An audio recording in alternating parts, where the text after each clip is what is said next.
Just remember, you're on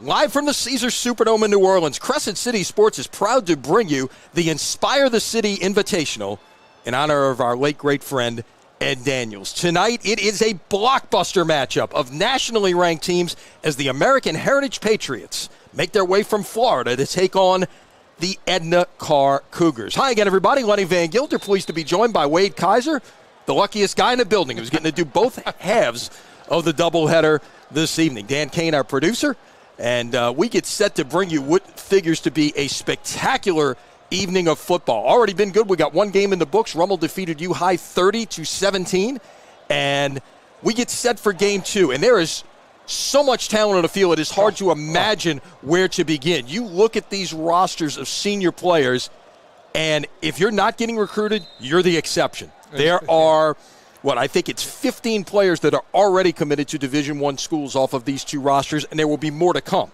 Right, and you know, that's the thing, and we'll run through it all tonight. We'll bring up everybody that's getting recruited and who's going to commit to who and who's getting recruited by whom and all that type of stuff. But if you want to see future Division I athletes, right, and even some that might be playing, you know, Division II and Division III, right here in the Superdome tonight, you'll see it. Well, the biggest story of the night before we have kicked off is over by the south end zone right now, and he's heading off the field, and that is American Heritage quarterback Dia Bell, who's the #1 ranked quarterback and the #4 ranked player in America, according to ESPN, and he is not going to play in this game. We had heard reports of an injury and that he might not be able to go. He is in sweatpants and a game jersey, so unless they're pulling a Ara Parseghian Notre Dame move and not letting him warm up and sending him back in to change, we are not going to see Mr. Bell tonight.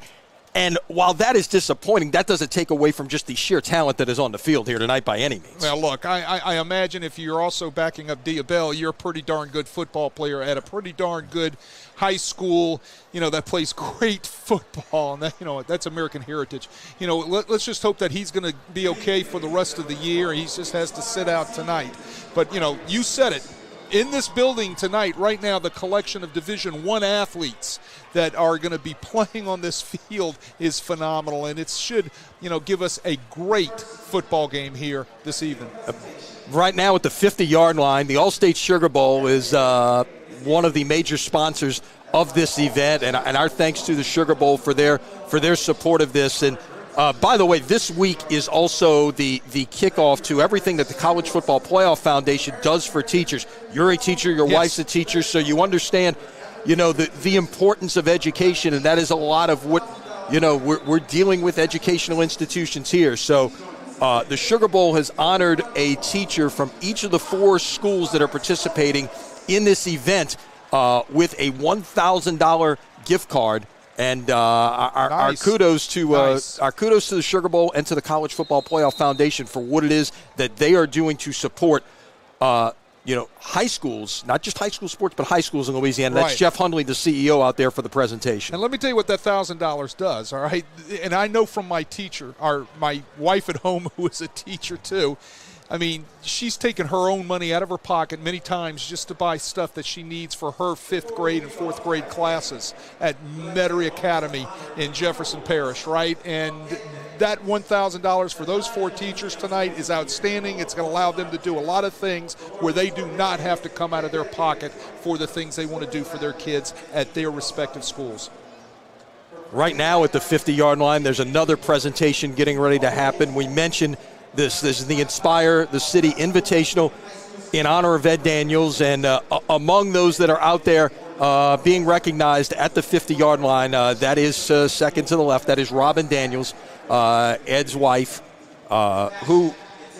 Well, it's been a difficult 13 months for Robin, but I think, you know, now it is she has become very appreciative of all of the opportunities to honor Ed's legacy, and obviously, you know, what he has done. The latest, by the way, he will be inducted into the Louisiana High School Hall of Fame next April, already in the Louisiana Sports Hall of Fame. He's got a field named after him in his hometown of Kenner. We could go on and on and talk about just the impact.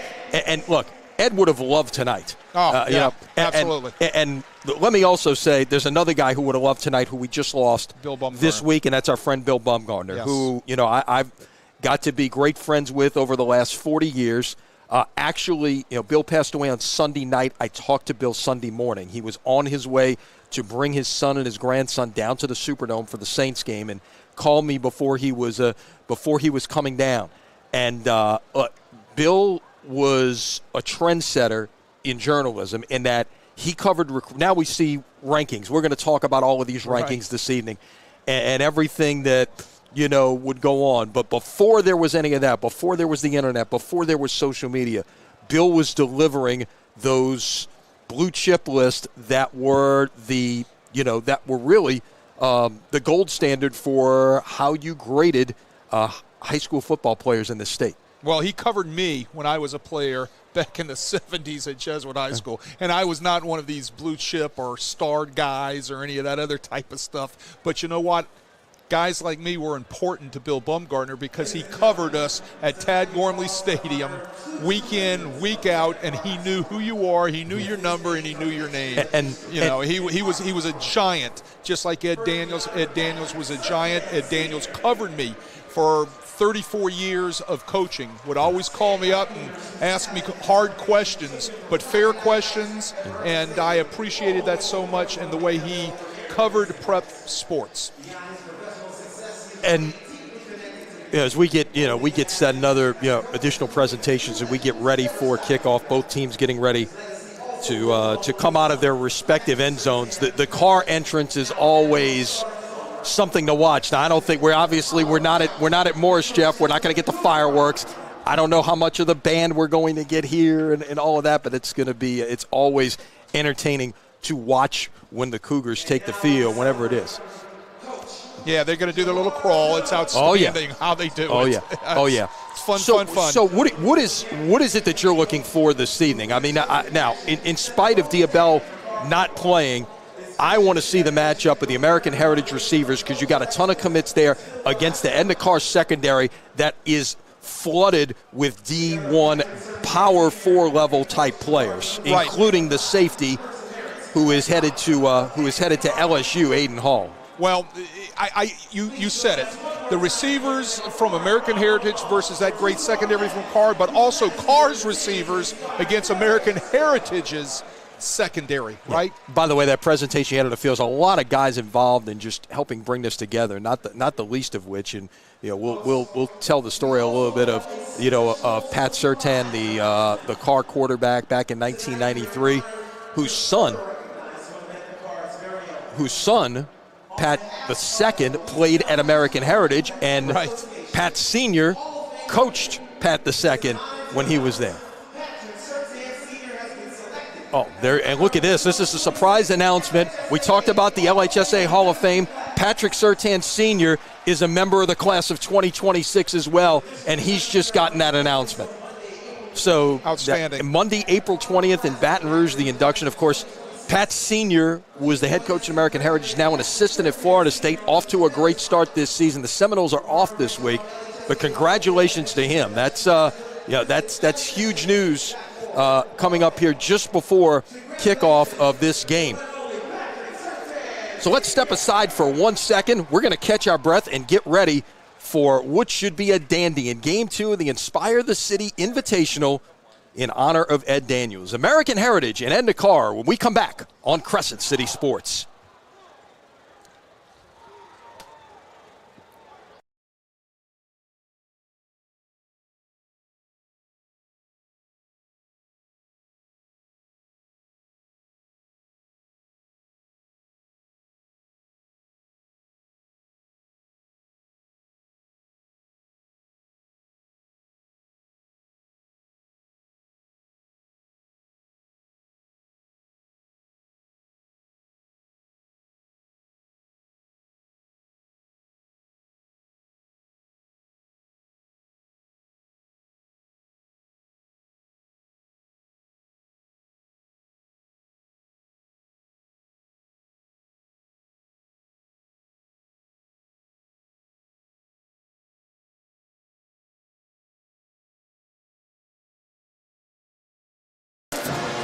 in the nation, depending on what polls you're going by. They got a little more numbers than the American Heritage Patriots. There's a lot of talent on that visitor sideline. Talking to Mike Smith this week, their roster is typically about 45 players. It's not big numbers like you're used to seeing from Karr, whether it's 70 or 80 guys that might be on that Karr roster. But to borrow one of your lines here, those cats can still play too. Okay, absolutely. Yeah. You don't need a lot of them. But they can all still play. You only need 11, right? Right. In Florida, they're actually what is a 4A team that goes up to 6 classifications in the state of Florida. Yeah, I think they go all the way to. Do they go to 7A? I believe. Yeah. Last I checked, maybe it was 6. Maybe Georgia's 6 and Florida is 7. And so they're considered a 4A team. So where would that be here in Louisiana? Folks would want to know what would that be? Maybe a AA team? Could be, yeah, somewhere in the middle. A low AAA team, that sort of thing, number-wise. So let's step aside as the Edna Karr Band will lead us in the Star Spangled Banner.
Our national anthem from the Caesars Superdome, where a terrific crowd has gathered to see what a lot of publications are calling the best high school game in America on this Friday night. We are pleased to have it for you right here on Crescent City Sports. Captains headed towards the center of the field. Karr, you see, they'll be in the gold jerseys with the purple pants. They've got the purple headgear. American Heritage will wear the black helmets. They will be in all white.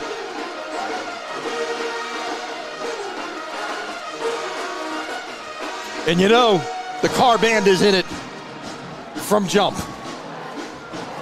Well, they're going to bring it, right? No doubt. They brought it into the stadium, and they're going to bring it, throughout this whole football game. It's one of their tailor-made signature things that they do.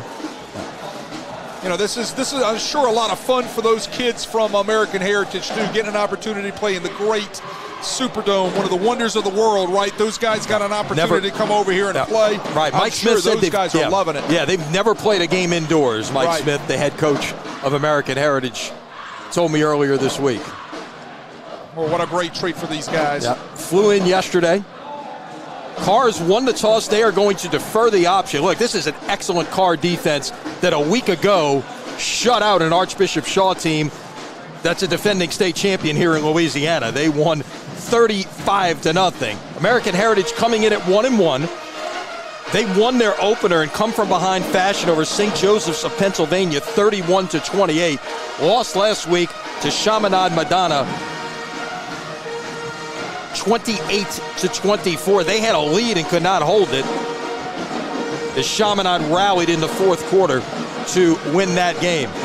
So we get set for football. Before we do, a chance to remind you tonight's coverage on Crescent City Sports brought to you by the Lamarck Automotive Complex in Kenner. Lamarck Quick Lane services all makes and models, batteries, tires, oil changes, and more. All done quickly while Wade enjoys some popcorn. Absolutely. Must be a reason.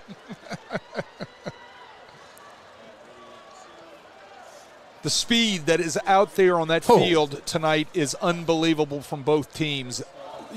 Even their linemen run fast, right? Yep, absolutely. I mean, don't blink, folks. I mean, you're going to see some guys in gold jerseys and white jerseys flying around this football field. They can play.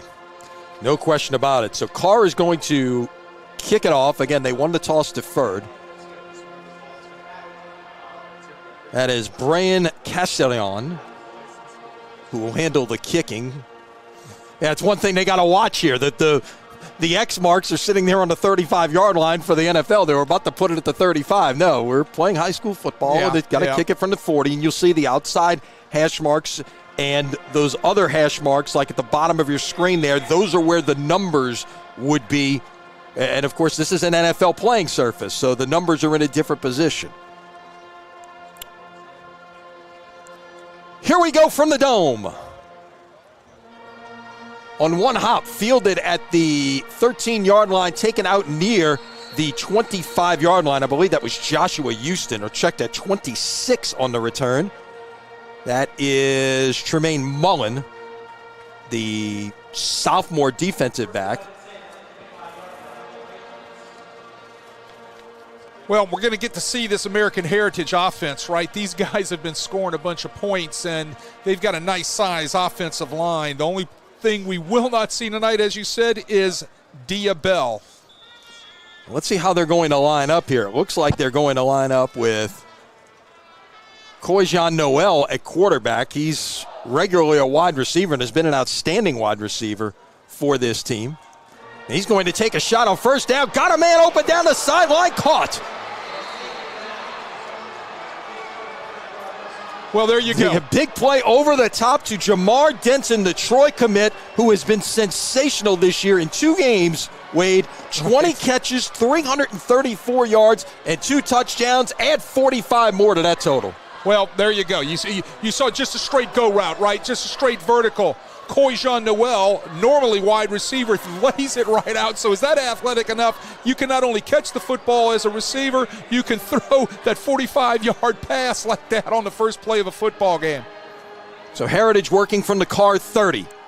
Look to get to the right side with Jonathan Bueno, their top running back. Might have gotten back to the line of scrimmage away for the spot. Bueno coming in, 163 yards, 4.8 per tote, and 3 touchdowns on the year. And offers already from Kentucky and Maryland, just to name 2 of the many that he is garnishing. And he's just a junior. And he's just a junior. Just a junior. Yeah, the seniors, like I said, if you're a senior on this field tonight, chances are you have already committed or you've got a slew of offers.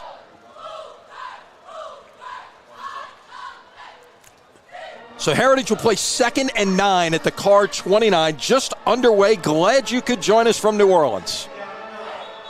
Whistles before this one can get started.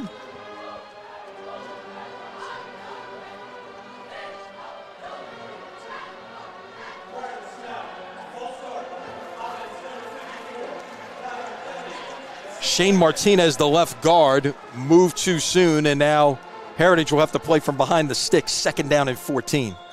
Those guys in those gold jerseys right there, that looks like a Division I football defense right there. Look at the size of those guys. Well, you see that big guy wearing a single-digit number. Number 7, Richard Anderson, is the number 3 ranked player in Louisiana. He's an LSU commit. He slimmed down to 340, Wade. Yeah, I was going to get to him, right? Yeah. Our expert analyst on the recruiting trail, Renee Nadeau, compares him to Tyler Shelvin, who LSU fans would be familiar with. And so that's back-to-back false starts for Shane Martinez at the left guard spot. This is an offensive line for Heritage with just 1 senior, the center Teddy Welch. They've got 4 juniors as backup, or outside of him, and then 2 juniors as a freshman as backup. So this is going to be a group that's going to be very experienced come next year. So now 2nd down and 19.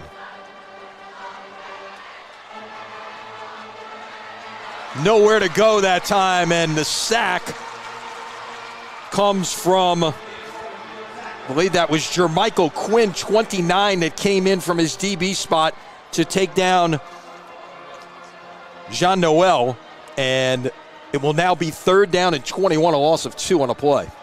It flew to the ball. Jermichael Quinn comes up from the secondary.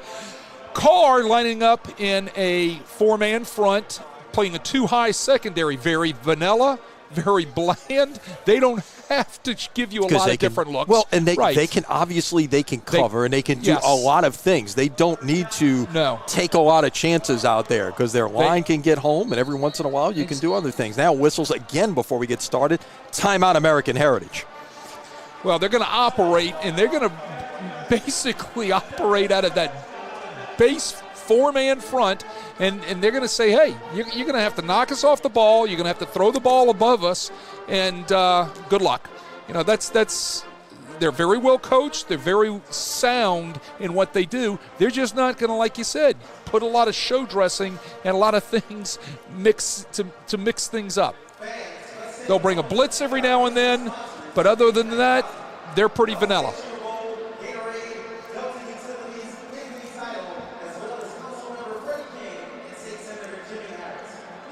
Good look at those Patriots right there. You see Mike Smith walking back to his bench there. Got a lot of nice-looking kids there, right? Yeah. Nice-looking offensive linemen and skill players coming from Plantation, Florida. Smith in his fourth year, he's actually been affiliated with American Heritage going back to 2008, working with their strength program. He's been full-time on their staff since 2013. They were 12-2 a year ago and won the Florida Class 4A title. He was on Pat Surtan's senior staff and eventually succeeded him when Pat Sr. went to the Dolphins. Another sack as there's just nobody open out there in the secondary. And getting home that time was at Romeo Brown, number 15. Another guy, 2 tackles for loss a week ago against Shaw, the 6'3", 240-pound senior. So back-to-back sacks, and it looks like even though, they were at the 30-yard line, 1st and 10, and certainly on the fringe of field goal range, and they've got a pretty good kicker in Cade Bailey. But 2 penalties and 2 sacks have got him backed up to the 43, and the Patriots will have to punt it away. That is Gregory Wilfred, the transfer from Destrehan, who's deep, returned to punt a week ago for a touchdown. Calls for a fair catch at about the 15-yard line, so that's where we'll get our first look at the Karr offense. And, we are going to see the Karr quarterback, John Johnson. They call him Hollywood, the Liberty commit. Wears number 1. He was the 2024 Crescent City Sports and the Greater New Orleans Quarterback Club Player of the Year. A week ago against Shaw, 14 out of 24, 129 yards and a touchdown. Also rushed for 63 yards. Oh, by the way, last year he accounted for 50 TDs and more than 4,300 yards in 14 games. He's got Trey Garrison alongside of him, the Nichols commit at running back.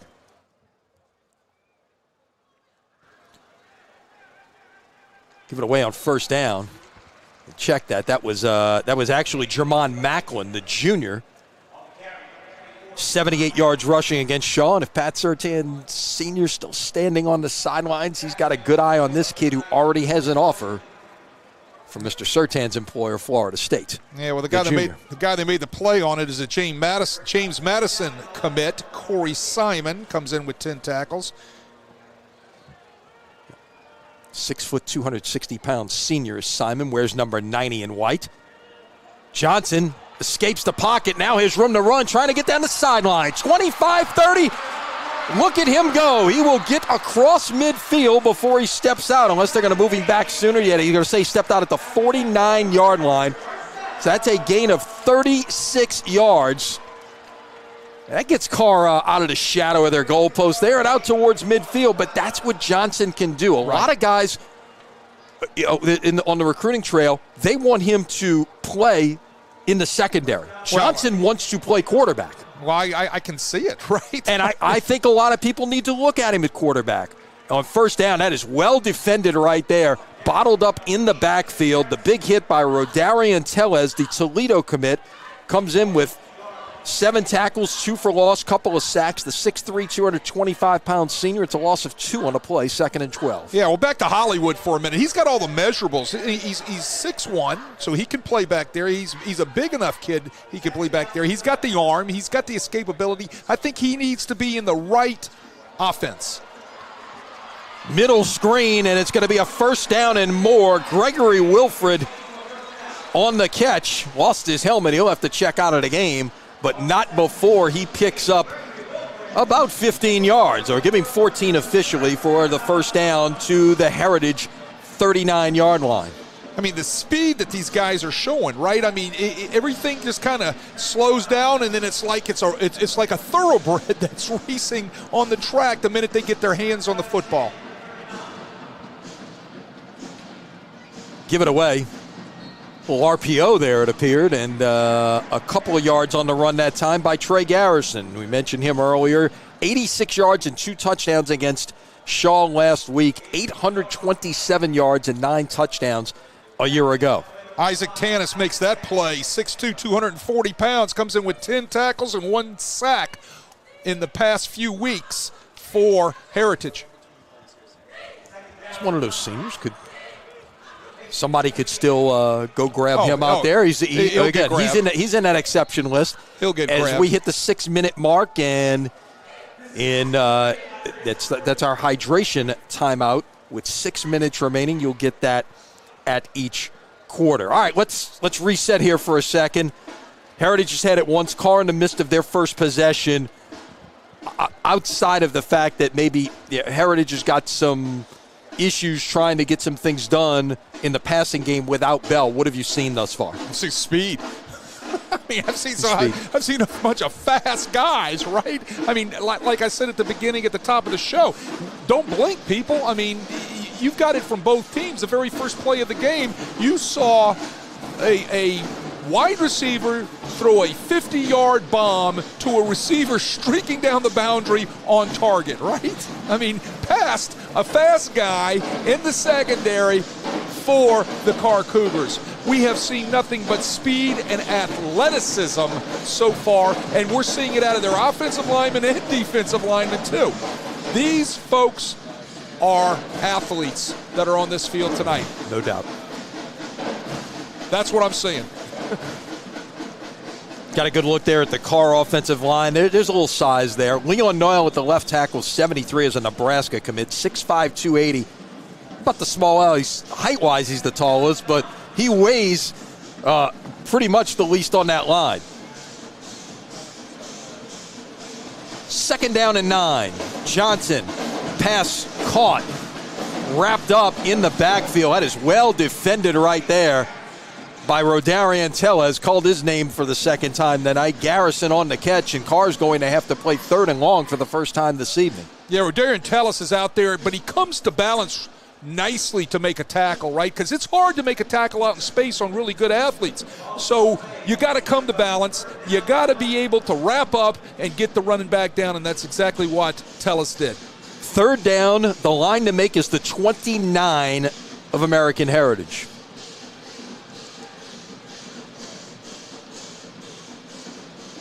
Johnson, pressure coming from the edge, looking to get out. He can't get out, and he's going to be taken down for a sack. Amari Nugent from his cornerback position, just a junior. He's a 4-star prospect who's already got 16 offers, Wade. Amari Nugent had nobody to cover out there, and all of a sudden Johnson has, he's going to escape, right? He's getting pressured. He's going to escape. Amari Nugent says, no, I come flying up there like a bullet, and I'm going to light you up. And that's exactly what Amari Nugent did. 6'1", 190 pounds. So sacks ending both of these opening drives. Karr will punt it away. It is Glenn Gurley to handle the punting duties. Handled a high snap. Not a great kick. Let's see if he gets a friendly roll. He will. And this will creep towards the 20-yard line. Mark it at the 22. And that's where American Heritage will begin their second possession of the game. So we had a lot of celebrating last week of the 50th anniversary of the Superdome. Saints wore gold jerseys for the golden anniversary. We had gold-painted end zones. It's also the 50th anniversary of the first high school games to be played in the Superdome that were played in November of 1975. Rummel, who played in the first game, won the second game of that doubleheader. The other one was St. Augustine defeating Carver. Rummel defeated East Jefferson in the other game. That doubleheader, think about this, that doubleheader drew 40,000 fans to the Superdome. Oh, and, of course, you remember, yes, 3 years later, you had just graduated from Jesuit when they played St. Aug, and That game drew well over 40,000 here into the Dome. First down run up the middle, and let's see, Jonathan Bueno will get to the 25. Well, those games spurned what is today, the state of Louisiana holds all of the state championships under one roof right here in the Dome. Right. There have not been a lot. There's not been a lot of regular season high school games played in the Superdome in recent years. This is a tremendous exception. A year ago, we had a situation where we were going to have heavy rains in the area, and there's a grass field that the same people who operate the Superdome operate the Shrine on Airline, and at the very last minute, on a few hours' notice, they were able to move these games to the Dome a year ago. But this has been, something in the works for quite a while now, and it's exciting to be here. That's Bueno off the left side. We'll get about 3, and Heritage will play 3rd down and 4 from the 28-yard line as we creep towards the 3-minute mark of the first quarter. I would imagine, considering the circumstance of your quarterback situation, that Mike Smith, while, again, they're playing without a huddle, you would think you want to try to slow the pace a little bit. Well, yeah, and we actually don't know because we haven't seen them practice. We got whistles before this can get underway. Another pre-snap penalty. What is that, the 3rd one already tonight? 3rd one.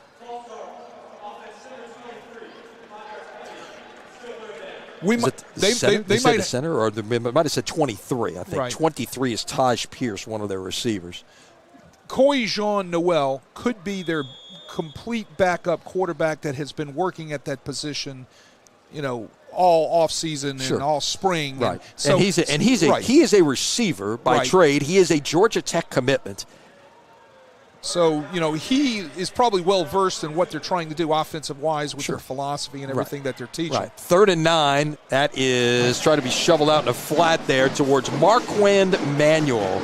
It's a name football fans may recognize. He's a sophomore, but his dad played at Florida, played 8 years in the NFL, and is currently the defensive backs coach for the New York Giants. Well, you get a lot of guys that make their way, and obviously he was from Florida, but a lot of guys make their way down to Florida. Talking to Jamar McNeely, the CEO of Inspire NOLA Schools, he had a chance encounter with Jermon Bushrod, the former Saints offensive lineman. His kids are at American Heritage. Well, I was going to say you're going to see a lot of legacies here, especially for American Heritage. No doubt. Punt will be fielded just short of the 50, and it's fumbled, and it looks like Heritage came up with the football. That's 10 and White. Check that. If that is indeed, or did Karr end up with the football? It looked like for a moment there that 10 and White, Jordan Ruzink, the linebacker, may have come away with the football, but Karr somehow came back with it. Almost our first turnover of the night at a midfield point, right? Got to catch that football. Yep, so Karr, a big break right there. Could have gone right back to Heritage. Instead, Karr will take over at its 49-yard line with 2:31 remaining in a scoreless first quarter.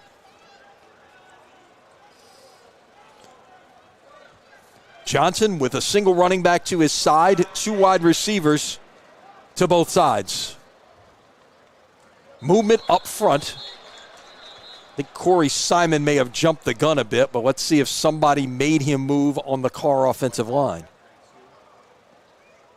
Well, they're all pointing at each other like in the NFL. Mm-hmm. I mean, he did it. No, he did it.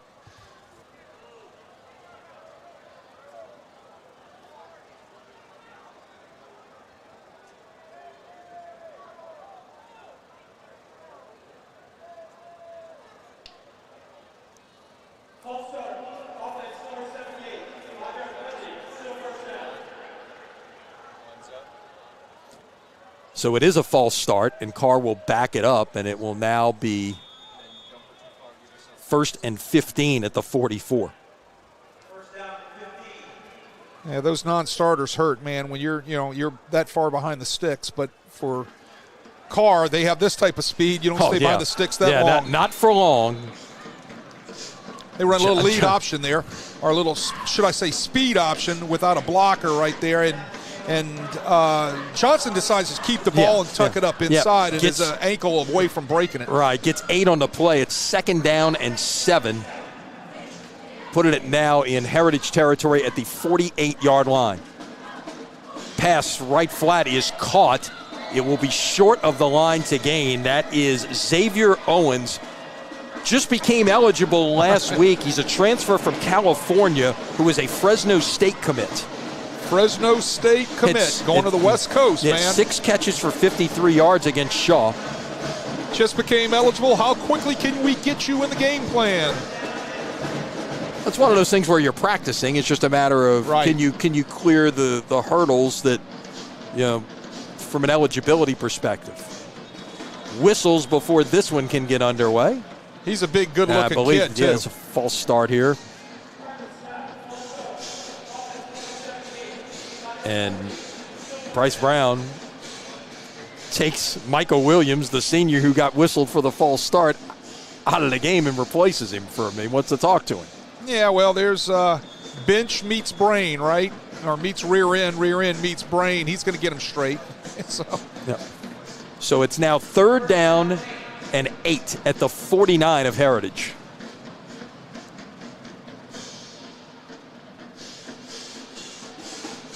Run a little option here.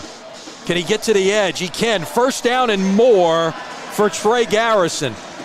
I got to believe that might have been 4-down territory right there. You don't want to run the ball on 3rd and 8 a lot, but you count the box, see what they're doing out there, and knowing you may go for it on 4th down anyway. A good call right there by the Cougars. They get 12. I don't know if there's all that thought was put into it. It's about I'm going to get my athlete out there as fast as I can, and I'm going to let him run. And Garrison can run, right? Nichols is going to pick up a nice one with this running back.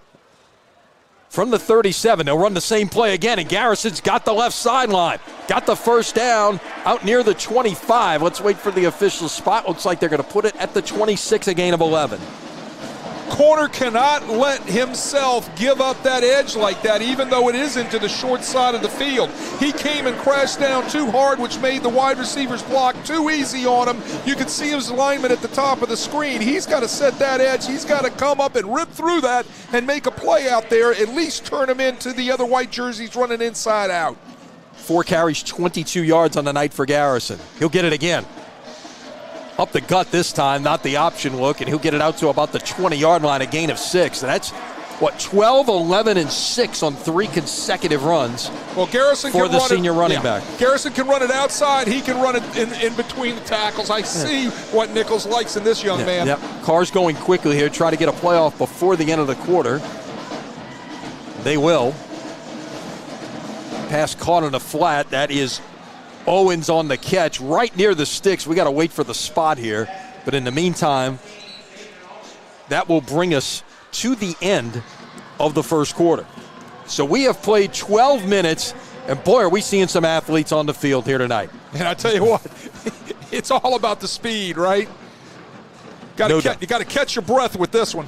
Yeah. 1 quarter in the books. It is no score between American Heritage and Edna Karr. We will be back in just a moment after we tell you about some of the sponsors of this great event. You're watching high school football from Crescent City Sports.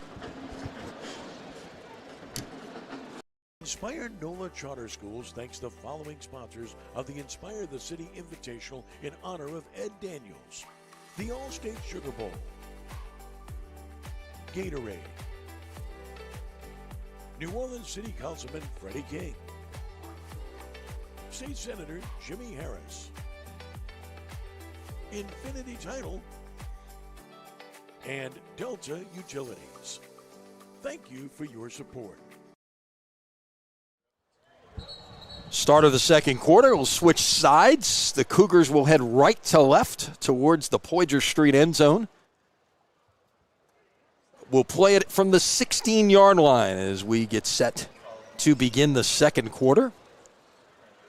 Always got to let our viewers know in which direction the ball is heading when you're in the inside of the dome. For our folks from Florida that are listening, Poydras, right outside the dome, the main thoroughfare. On the other side is the interstate.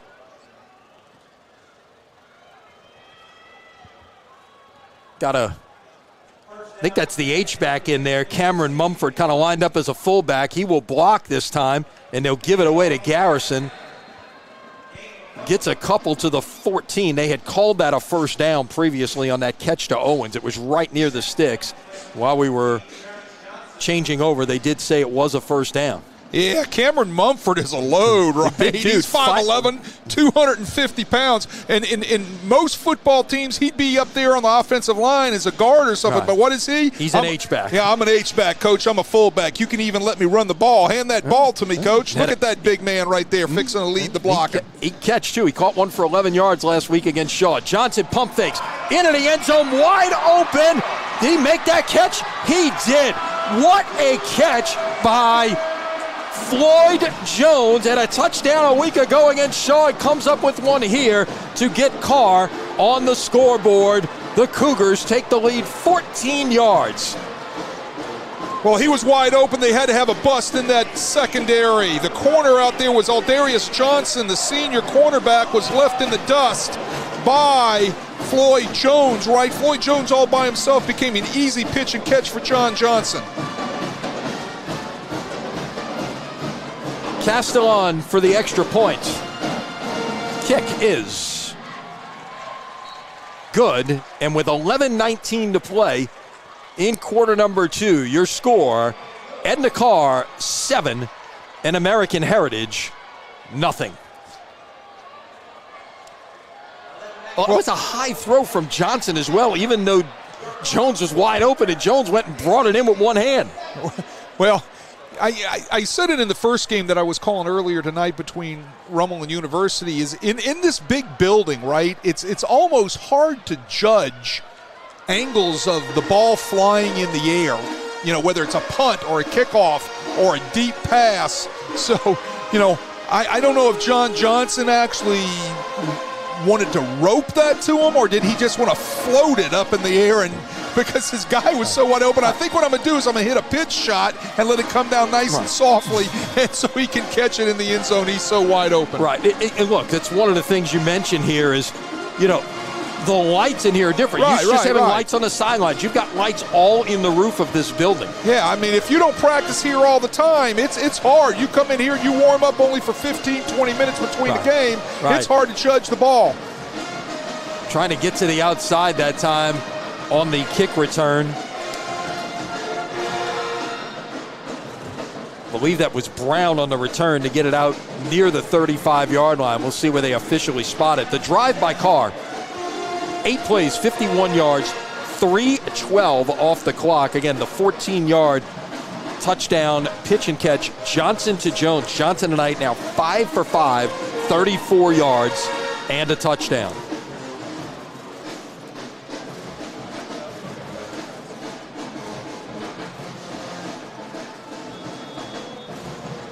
So Heritage takes over third possession of the night from the 35-yard line.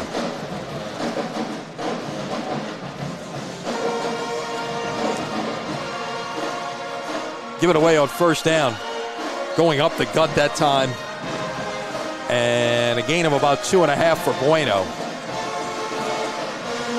I like to see Bueno run the ball. I mean, they need to let him establish himself a little bit. I think that will help Coy-Jean Noel with what he's trying to do at quarterback if they can establish that running game a little bit. You see big Richard Anderson lining up at right tackle, with just a little bit shade off the nose that time. How can you not see him? You can't miss him, right? Whistles blow this dead before it can get kicked away, and Bueno might have gotten a yard on that one. It's going to be third down and about 6 to go. See, Richard Anderson. We mentioned our friend Renee Nadeau, who's our recruiting analyst. As big as Richard Anderson is, he would tell you he was, his birthday is, September 9th, 10th, and 11th. Right. That was Renee's old line. So. The other thing I was going to say is look at that number 7 jersey, right? I mean, that 7 is being stretched across the chest and across that back. Yep. Bueno gets to the outside with room to run, breaks a tackle, 40, 35 into Karr territory. A big play on 3rd and 6. That's a gain of 26 and a first down. Bingo. That's exactly like you want to see out of Bueno in the running game, correct? He's got to establish himself a little bit. In order to establish him, you got to feed him. They needed to feed him. They fed him. And look at the nice pickup for first down.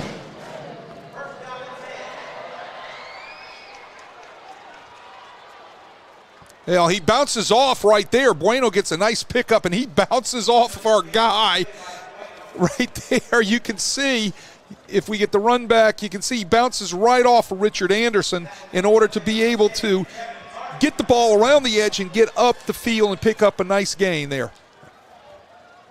Held to 1 there. It's 2nd and 9 at the 34. But I think it's becoming apparent here. Look, now this time they're going to go Wildcat.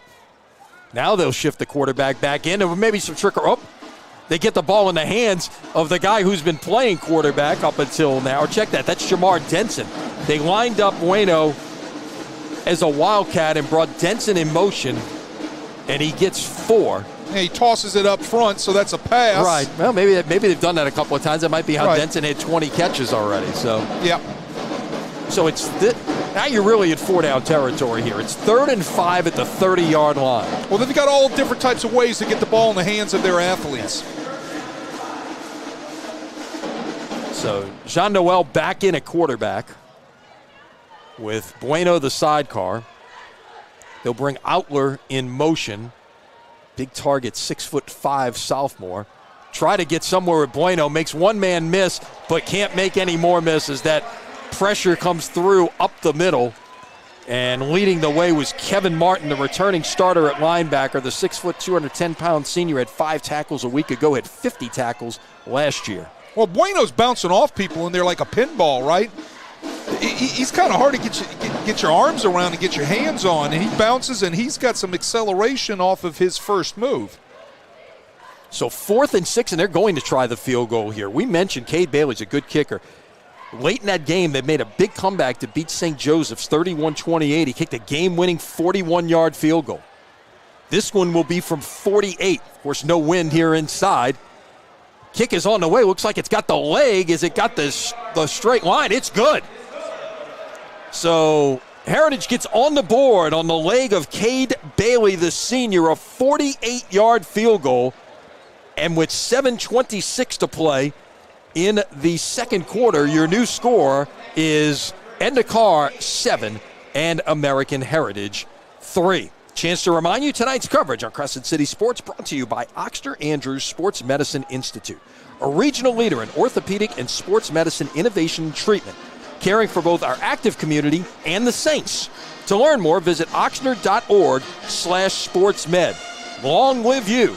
Long live the Saints. Of course, we're here in the home of the Saints, the Caesars Superdome in New Orleans.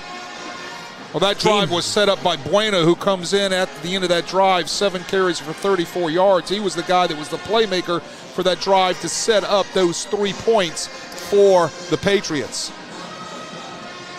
And that's a big look. You didn't get 7 right there, but to come away with something was important to be able to answer right there. Exactly, and that was on the back of Bueno. Bueno needs, like I said, he needs to get fed. I think he is only going to get better as the night rolls on, but he's got to get his touches. That's Willard to the top of your screen and Jarrell McGee to the bottom. Back to take this kickoff, and it will be Willard from about the 6. Out past the 25, still on his feet, 30, 35, and gets finally brought down at the 36-yard line. So a 30-yard return for Willard, or Wilfred, I should say, who is a dangerous return man. Had a punt return touchdown a week ago in the win over Shaw. Johnson thus far tonight has accounted for 70 yards, 34 through the air where he's 5 for 5 and 36 with his legs. And that one big run down the left sideline. I can see why with Johnson some teams want him to be in the secondary or at a wide receiver or maybe play both sides of the ball, and I also understand why that young man wants to be a quarterback. Trips to the bottom of your screen. Johnson looking that way. He's got a man caught. And out past the 50-yard line, here comes 2 flags in for an apparent face mask. And it looks like they might have gotten...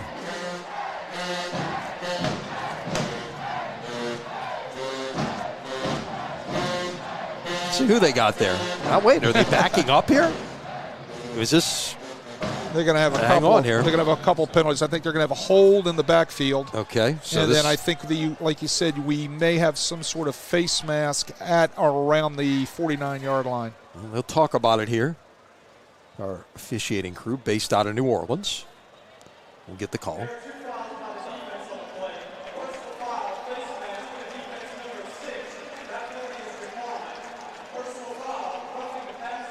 Oh.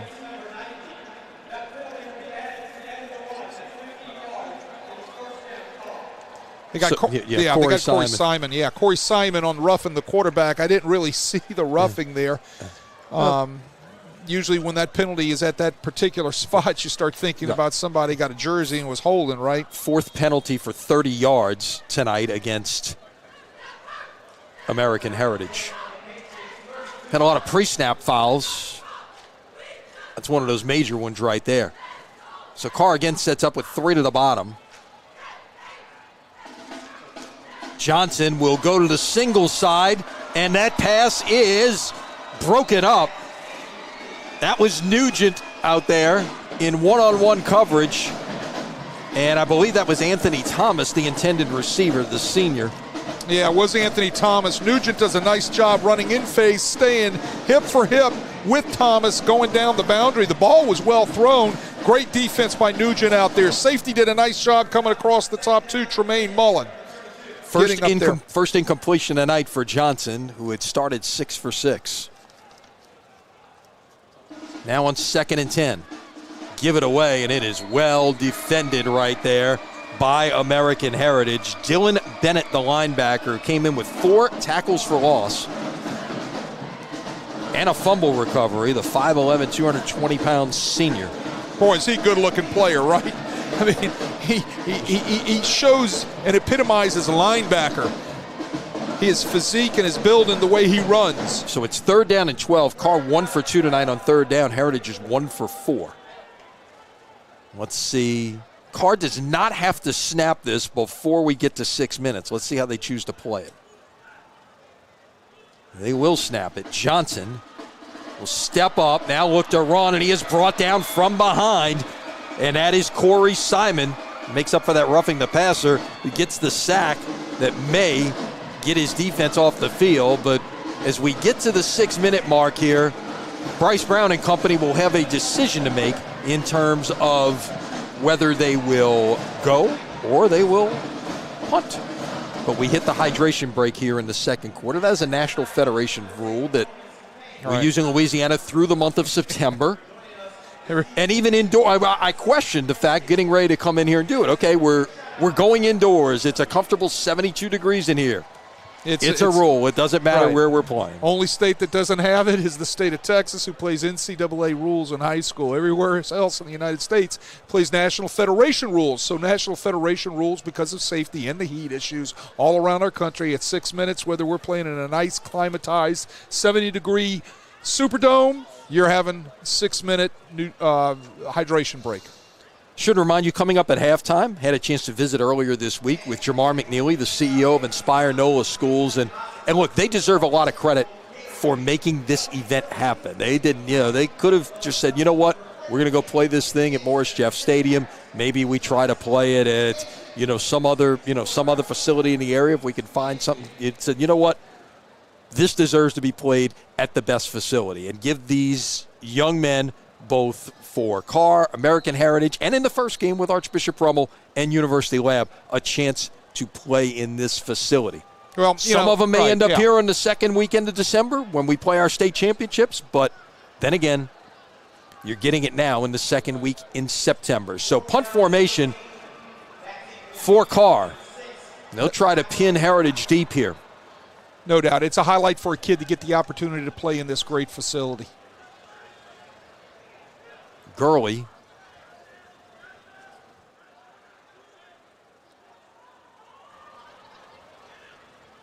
handles the high snap, gets it away. Fair catch is called for at the 10-yard line, and that is where American Heritage will start drive number 4. Each team has had it 3 times tonight. 2 empty possessions and 1 score for each team thus far.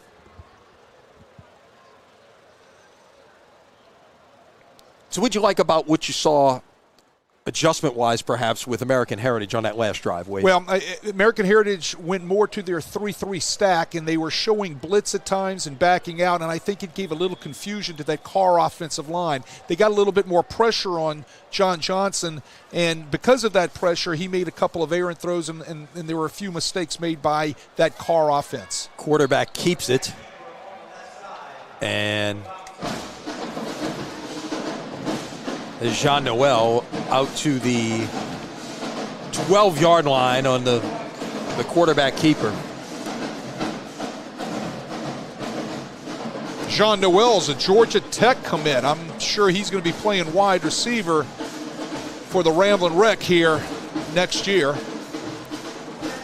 But he could probably play in the secondary. There's a bunch of things he can do.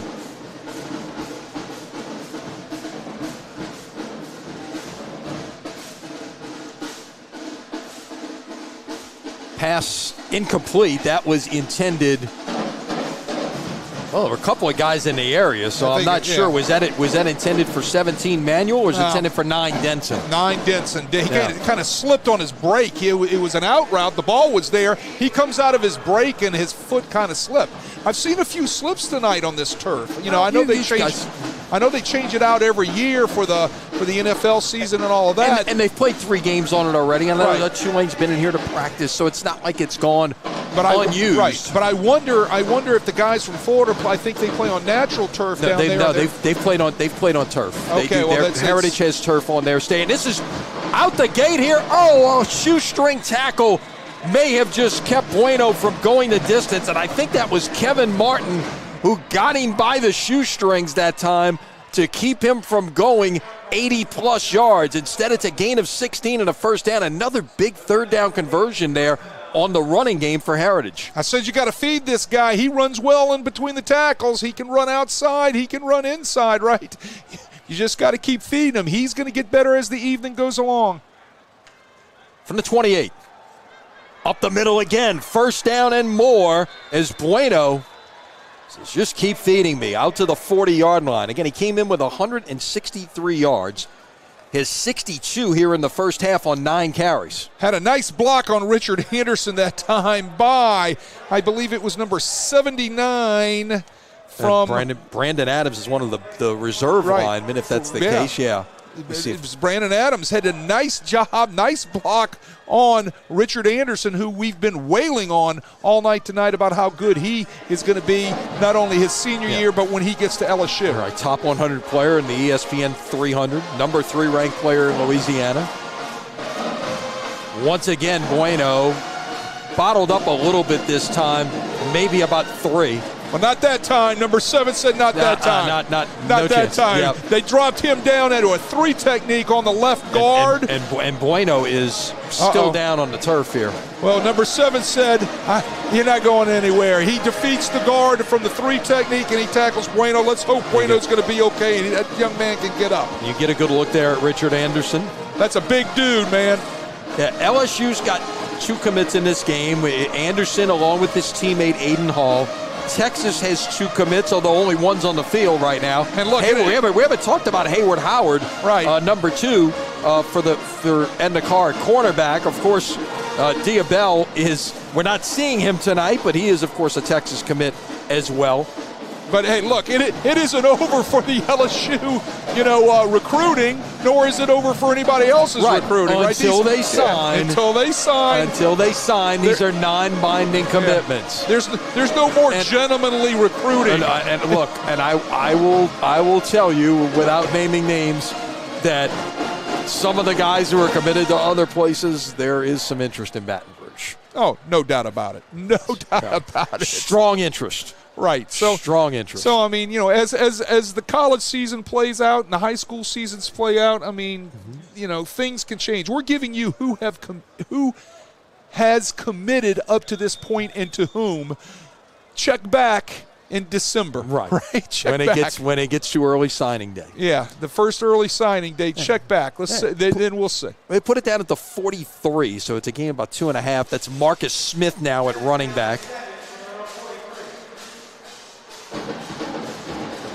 Pass left side is incomplete, and the flags will come in. Took a deep shot towards Denson, and we mentioned Hayward Howard. He got caught in that one-on-one spot there, and in no man's land is going to get flagged for pass interference. Yeah, it looked like he didn't get his head around. In Federation rules, it's big about not impeding the other player with a chance to get the catch, right? And he impeded. If he would have got his head around, here's our Karr first.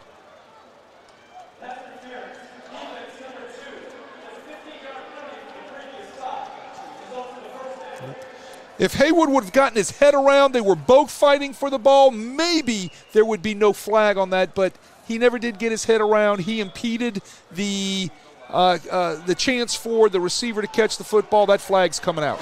So Heritage now at the Karr 42-yard line. The clock is ticked under 4 minutes here in the first half. Flag comes in late after a gain of about 1 that time. And we'll wait for the call, but I believe it's going to be holding against Heritage.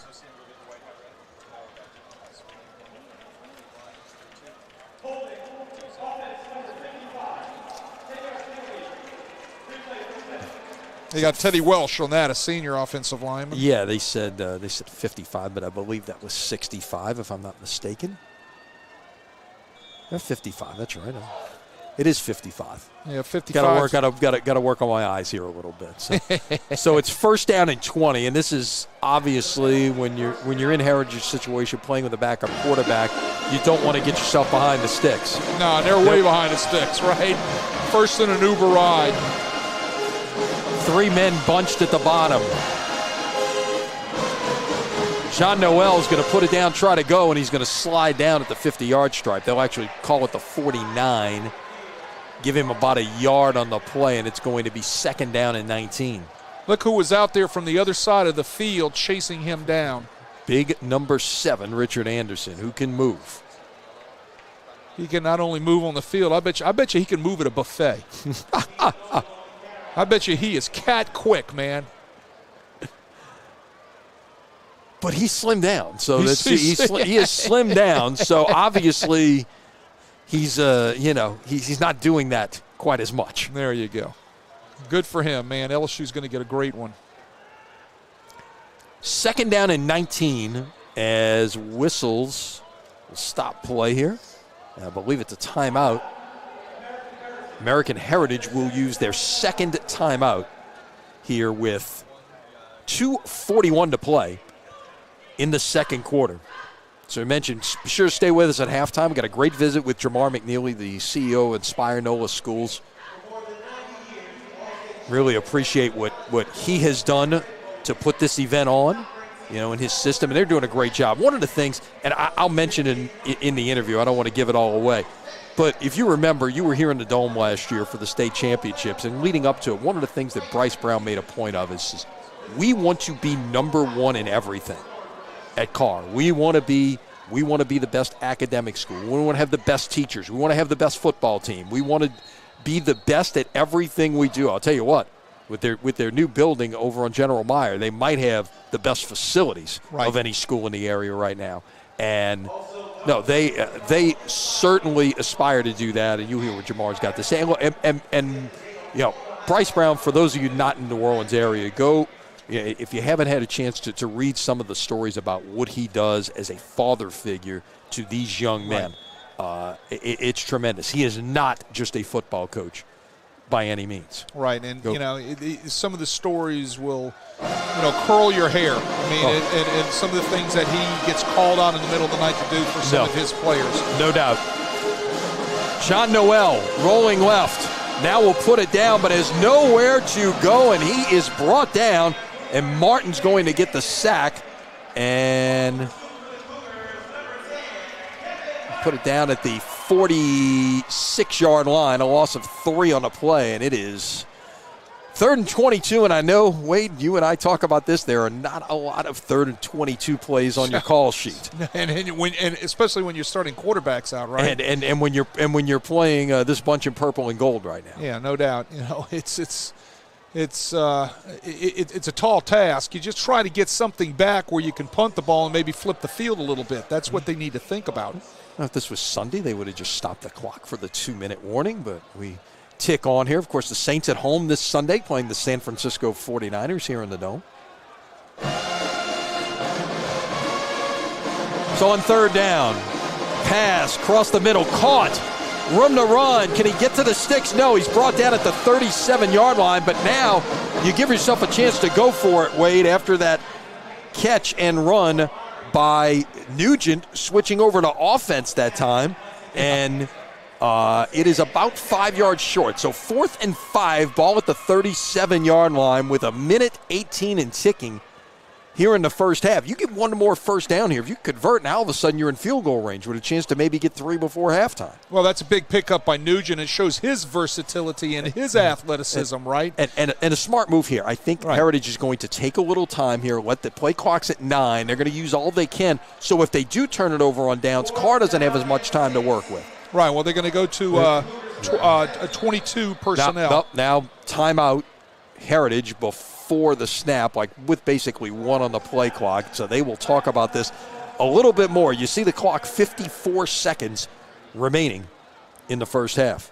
Well, they went to a 22 package, a heavy package, so that all indications is they were going to, try to either run some sort of play-action pass and throw for the sticks, or run the football and run some more clock down, and hopefully, thinking they'll pop the run. But a smart play. I think it was smart to try to slow some things down and just let that clock roll a little bit.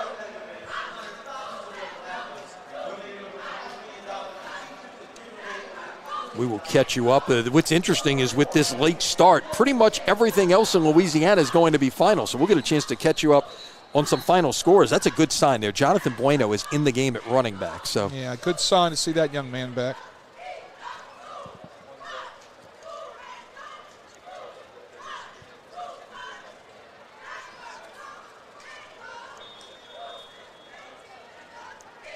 Of course, the first game of the night here, Rummel defeating University Lab 30-17. Shot down the left side. Pass is caught. 10-5 into the end zone. Touchdown, Jamar Denson. Heritage runs deep scissors. Denson gets behind the secondary for Karr. Karr bites on a little bit of the play action. That's all Denson needed with his speed, coming off of the pick scissors, to be able to get behind the secondary. Hey, what a pass by the backup quarterback, Jean Noel.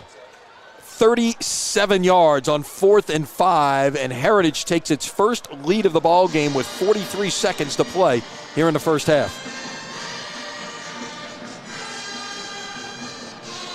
Kick is good, and your score, with 43 seconds to play here in the first half, it is now American Heritage 10 and Edna Karr 7.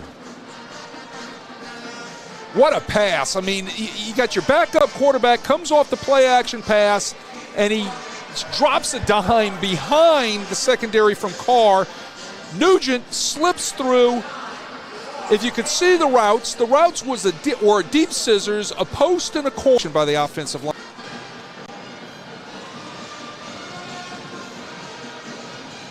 Well, that was a change of events. Karr had things sitting right where they wanted as time. Stay with us here at Crescent City Sports.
fitting to make this come together. And just a personal reflection, 2 weeks ago I had the opportunity to go to Clemson, and I had the opportunity to place a phone call to his wife and just to share with her the honor that we have to host this game in his honor, the pleasure and the magnitude of a giant that he was to our school and to our teams. I think it was a fitting honor to highlight not only the city of New Orleans, but in his honor what he meant to prep sports and what he meant to the city of New Orleans.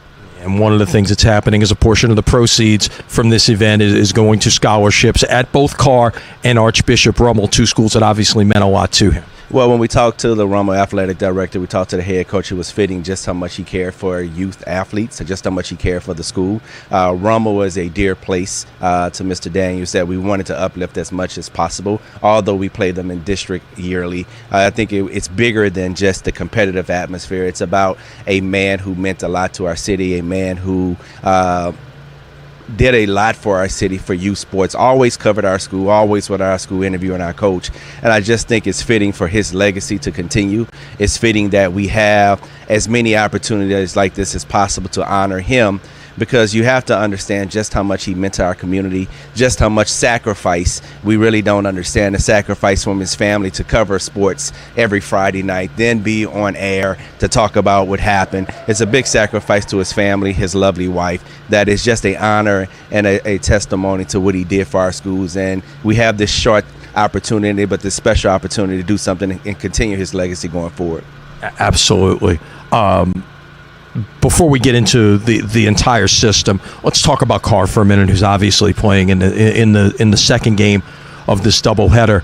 I know Coach Brown made a great point last year to say that while winning a state championship was great, Karr wants to be the best at everything they do. They want to be the number one football program. They want to be the number one academic program, the number one everything that you do. I'm a big believer personally that athletics is the front porch to academic institutions. The crowd that you see on a Friday night isn't going to show up to see a teacher give a lecture, for instance. So it's it opens doors for you. I just want your thoughts as as someone who is administering an entire school system about the importance of athletics and how it can help these young men and young ladies that compete in athletics go on to do greater things in life. Well, athletics is key to our program. Coach Brown is a very special man. He's a man that is God-led. He's a man that pours a lot into our students, and he builds our students up through athletics to help them perform academically. I think this opportunity, as you stated, is another showcase for Coach Brown to show on a national level how his team constantly competes. I mean, Karr has won numerous championships, numerous players in college, numerous players in the NFL, but this is another opportunity to showcase not only what he's building these young men from a mentoring standpoint, but their competitive spirit when it comes to football. That also crosses over into the classroom academically. That is just an honor to have this opportunity to see him lead his team on the Saints field once again, to do some great things as we were here in December when we won the state championship. It's just another opportunity to be on a large scale. With all the things that Karr has done and all the state championships, it's the first time you're playing a regular season game in the Superdome. So that becomes special as well. Well, it's about experiences and exposure for our youth. It's important to understand that they deserve this opportunity. They have really did some great things in the classroom and on the academic field to be in this position to play a national game. And it's important to understand that this is bigger than a game. This is also for the city of New Orleans. We're playing in the honor of Mr. Ed Daniels. This is also the weekend that LSU plays Florida. We have numerous college coaches that will be here from LSU, from Florida State, citywide, from Tulane, who have already stated that they'll be at the game to see our youth play. It's probably one of the first times in a long time you had the number one quarterback in the nation, the number one defensive tackle in the nation, the number 3 safety in the nation. You have a lot of players on this field who all have already committed to Power 4 colleges that will be competing against each other in the New Orleans Superdome. So we're looking forward to a great game, a great night for the youth of New Orleans. No question about that. Before we wrap up, obviously Karr is just one school in your system. Just talk about the system as a whole and it kind of where you are. And I think it's clear that you guys have established yourself as the preeminent system within the Orleans Parish Public School system. Well, I like to think that we're doing our job. We're taking our responsibility serious. Every day we have the opportunity to impact 6,500 students throughout the city of New Orleans, over 7 campuses. Our parents have trusted us to do right by their students and provide not only an educational atmosphere that's conducive for college, but also a nurturing atmosphere that respects our youth, that makes our youth be the best that they can be every single day, provide as many experiences and opportunities for them, and have a great future to be the best citizens that can be. Jamar, thank you for your time, and we appreciate, again, you having us here to be a part of this event. Thank you very much for this opportunity. Jamar McNeely, CEO of Inspire NOLA. The CEO of Inspire NOLA Schools, for not only visiting with us there at half, something we pre-taped earlier this week, but again, having us out here for this Inspire the City Invitational in honor of Ed Daniels. There you see a halftime score, 10-7 is American Heritage leading Edna Karr. Get a good look at the sounds of the Karr band. That is, yeah. It's playing from the opposite side, that's all, you know. Well, actually, I take that back. They're entertaining the folks from Florida. Yeah, exactly. I take that back. Karr band is over here. That is the roots of music over there playing. Since I guess Heritage couldn't send their band, they've got some entertainment for them. Good for them. Roots of music. Good for them. Good for them. Let's take a look at some of the halftime numbers. 130 yards for American Heritage, 104 for Karr. It's been pretty balanced. 64 rushing, 66 passing for Heritage, 50 rushing, 54 passing for Karr. Seen some penalties, though. 7 for 65 Heritage, 5 for 45 Karr, and 5 sacks in the game, 2 for Heritage, 3 for Karr. Individually, Jonathan Bueno leading away, 10 carries, 65 yards. Jean-Noel, 3 for 5, 99 yards and a touchdown, stepping in at quarterback for Diabel tonight.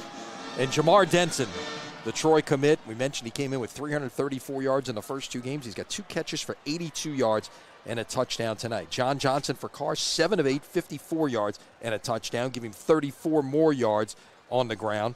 And his running back, Trey Garrison, 6 carries for 26 yards. Okay, my famous question at this point, going to each locker room, what did Mike Smith for Heritage say to his team? What did Bryce Brown from Karr say to his team?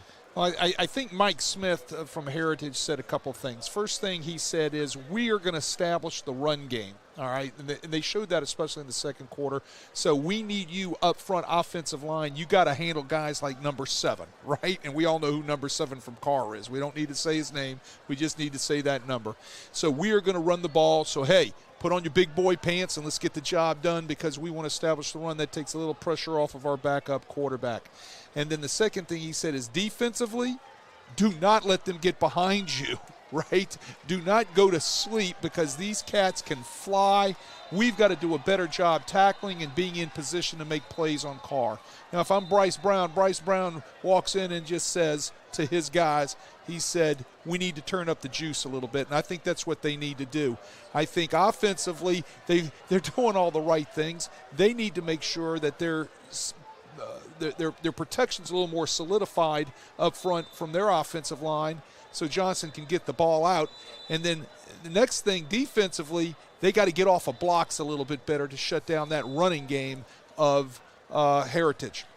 Well, we mentioned at the outset the connection a little bit, tried to tell a little bit of the story between these 2 schools. And, you know, it goes back really 32 years. And you look at the Edna Karr 1993 Class 4A state champions. At number 11 right there, second row in the middle, that is Patrick Surtan Sr. He was the quarterback on that team. And, of course, went on to a great career at Southern Miss playing DB, went on to an 11-year career in the NFL, and made his home in Florida, became the head coach at American Heritage, where he got the chance to coach his son, Patrick II.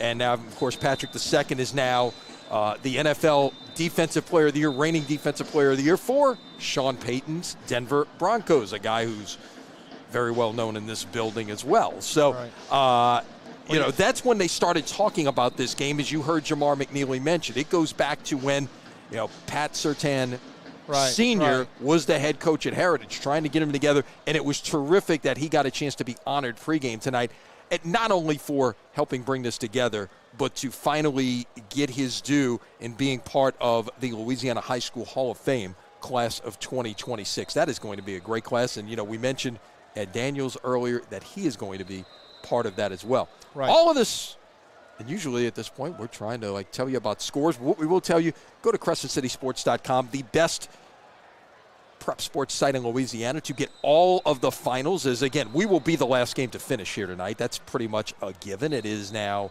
we're closing in on, we're past 10:30 Central Time. It's 11:30 in the East Coast. For those of you in Florida who are watching us, stay with us. We'll bring in the witching hour at some point, and Saturday morning in Florida, and talking to Mike Smith at Heritage, they are headed out in first flight tomorrow morning, so it's going to be a short night for them, win or lose. Right. They're going to jump a plane. They got to go back to work. They got to get ready for our opponent next week. Just like Karr is a tough schedule. Now, Karr's got McDonough 35 next week, and then they get into District 9 5A, known in these parts as the Catholic League, even though Karr is is a charter school as part of the Orleans Parish school system. They are in a league with mostly traditionally private and Catholic schools in this area, and that district has been in place for going on 70 years now, and it's a grind every week, as you know, Wade, from playing and coaching in that league to face that night in and night out. So we get set for football here. Remember, Karr won the toss. They deferred, so they are going to get the football first here to start the third quarter.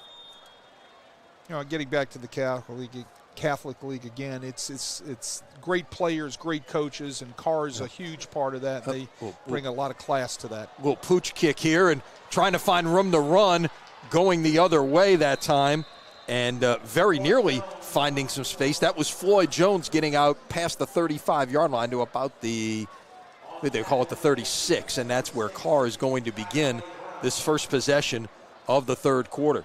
Yeah, well, your Heritage, you don't want to kick the ball deep to these guys. No. These guys can go, so you're going to pick your poison, and you're going to try to pooch kick it over to the side, try to convert your coverage, and try to contain that speed as fast as possible, and don't let it get out on you on the perimeters. All right, so first play from scrimmage here in quarter number 3. Karr from the 36-yard line.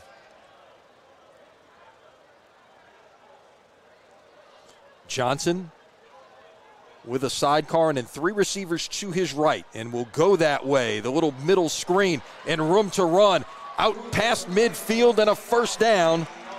And that's Gregory Wilford on the catch and run for a gain of 16, call it, and a first down for Karr. Love the tunnel screen. They're going to get the big guys out there in front, right? And you're going to run right behind them as you come down the line of scrimmage. And then you get the ball out fast. Then you catch it and you're off to the races with big guys blocking in front of you. Receivers love that route. So call it the 49 of American Heritage. There'll be a gain of 15. They spotted it back a little bit. Johnson's going to run option. No, he's going to keep it. Was looking like he was going to pitch it like he did a couple of times in the first half. Says, nope, I'm taking it right up the gut this time. I'm going to get 8 to the 41. Well, he's reading the last guy on the line of scrimmage. If that guy commits to him, he's going to pitch that ball out there to Garrison. If the guy does not commit, the last man on the line of scrimmage, he's going to duck it up inside, try to pick up what he can pick up, and that's what he's read right there. And Johnson had a nice pickup, sets up a nice second and short. Second down 2. And Garrison is close, but I think they're going to mark him inches short of the line to gain it. So it's going to be third down and less than 1 coming up for Karr. Corey Simon makes the tackle there for Heritage. We've called his name about 5 or 6 times tonight. Number 90 and 1. Yeah, he's a pretty good football player. James Madison is getting a good one. Hey, James Madison gets a lot of good football players around this country. No doubt. I know Mike Hall's probably watching. Of course, Director of Communications here at the Dome, and he's a JMU grad. And what a play in the backfield. But we've got a flag that came in, but Dylan Bennett just burst through the line from his linebacker spot and took down Trey Garrison for a loss on 3rd and short. But let's see what this penalty is about here. And it's down at the 34-yard line. It looked like a receiver and a DB might have got tangled up. Let's see what the call is.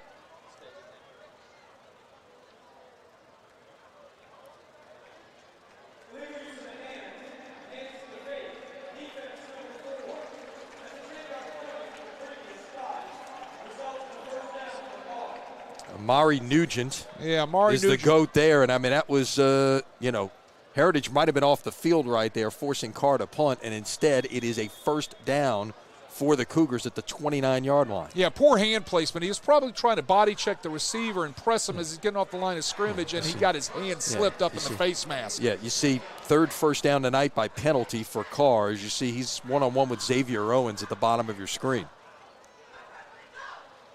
Done a good job. This time they'll go deep. That pass is going to be intercepted. Johnson, I think, got fooled there, ended up throwing into double coverage, and that was the free safety, Terrence Johnson, the senior who's got offers from Oregon State and South Florida, among others. 14 tackles on the season, comes up with his first pick of the year, and gets the Heritage defense off the field and snuffs out this Karr drive. Well, Johnson pumps the wide receiver. The slot receiver fakes the block and then sprints down the boundary, right? What happens is the free safety does a great job getting across the top. The ball was not well thrown. Ball kind of flutters up in the air, and it becomes an easy pick for Terrence Johnson over on the boundary. So from the 5, Heritage begins. Not much doing on first down, as there were some big gold jerseys in there, including number 90, Nigel Marshall, the junior defensive lineman. Snuffed that out for a gain of less than a yard. Yeah, 90 was there. Also a guy's name we haven't called yet tonight, and he's going to be a good football player, is Jules Baptiste. Yep. By the way, you notice on the Heritage helmets, I noticed this when I saw their first game of the year on ESPN. They have the names, they don't have names on the back of their jerseys, they have names on the back of the helmet. Yeah, I saw that on the very first telecast that they had earlier in the year. Nice little hole as Jonathan Bueno crosses the 10 out to about the 12, and the Patriots will play a 3rd down and 3. Yeah, Kevin Martin brings down Bueno. It's good to see Bueno back. He got a little nicked up in the first half. They had to take him off the field, but he's back. Again, they need to make sure he gets his touches because, as I said, I'll repeat it again, he's going to get better as the night wears on. 2 for 6 on 3rd downs tonight for American Heritage. Got to get to the 15. Big play for this Karr defense after that turnover to try and get the 3 and out right there. On the sudden change and a big stop in the backfield. And who got through there? That looks like 29 that time. And Jermichael Quinn may have bust through and blew that up for a loss of about a yard, and it's going to be 4th and 4, and the Patriots are going to have to punt it away. Huge stop by Jermichael Quinn. He comes through untouched, and he bangs the running back, Bueno, right at the line of scrimmage. It's going to force a punt by Heritage deep in their own territory. Justin Cassini, the punter, came in averaging 30.4. He's averaging 28 tonight. This is a little bit better, and this is going to roll out of bounds at about the 50-yard line, as that was, I guess, a bit of a dangerous play right there by the Karr return man, Gregory Wilford, trying to pick that up. And you see me I don't know if I'm not sure if it went through his hands. I'm not sure if it touched his hands or not. But in any case, it goes out of bounds, and Karr will take over just past the midfield stripe at the 49-yard line. Tonight's coverage on Crescent City Sports is brought to you by Game On Social Hub at 2421 Veterans in Kenner. With a full-service restaurant, arcade games, bowling, axe throwing, and laser tag, Game On has it all. Open till midnight tonight and on Monday nights at 6. Join Ken Trahan with special guests for the Saints Hall of Fame show on 106.7 The Ticket, live from Game On Social Hub. This week's guest, by the way, is Saints Hall of Famer Tyrone Hughes. Tyrone Hughes. Speaking of return guys, shot down the field by Johnson, and that is going to be intercepted. And that is once again Terrence Johnson, the free safety, with back-to-back interceptions. Hey, this guy can cover some ground. No doubt. He is across the top of the vertical route, off the play action, and he just takes that thing, snatches it out of the air, You know what's interesting? You remember you were here for the state championships a year ago. Yes. John Johnson came to the Dome at a full regular season.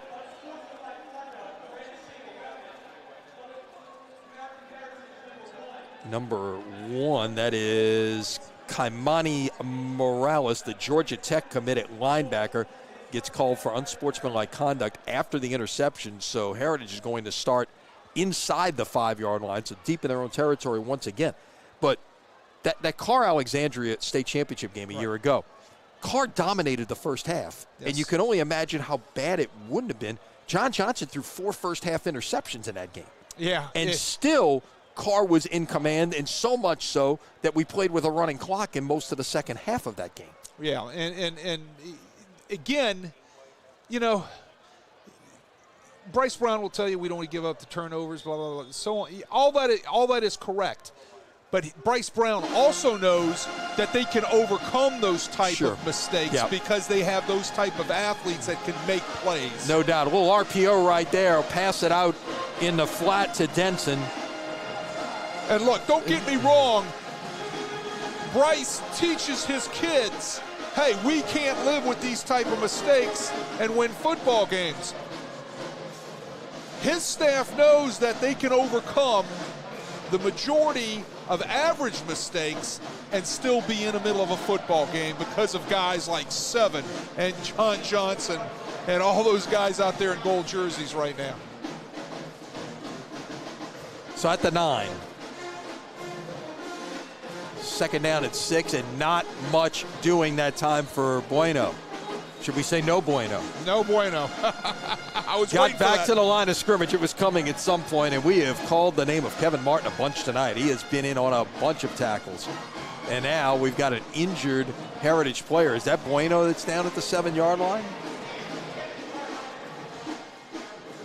Can't quite get the number. They're fooling with his right ankle, his right foot and ankle. Bueno left for a few plays in the first half.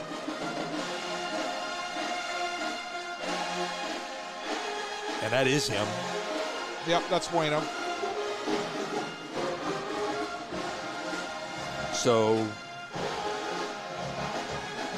when we resume here, it's going to be 3rd down and 6 for American Heritage back at the 9-yard line.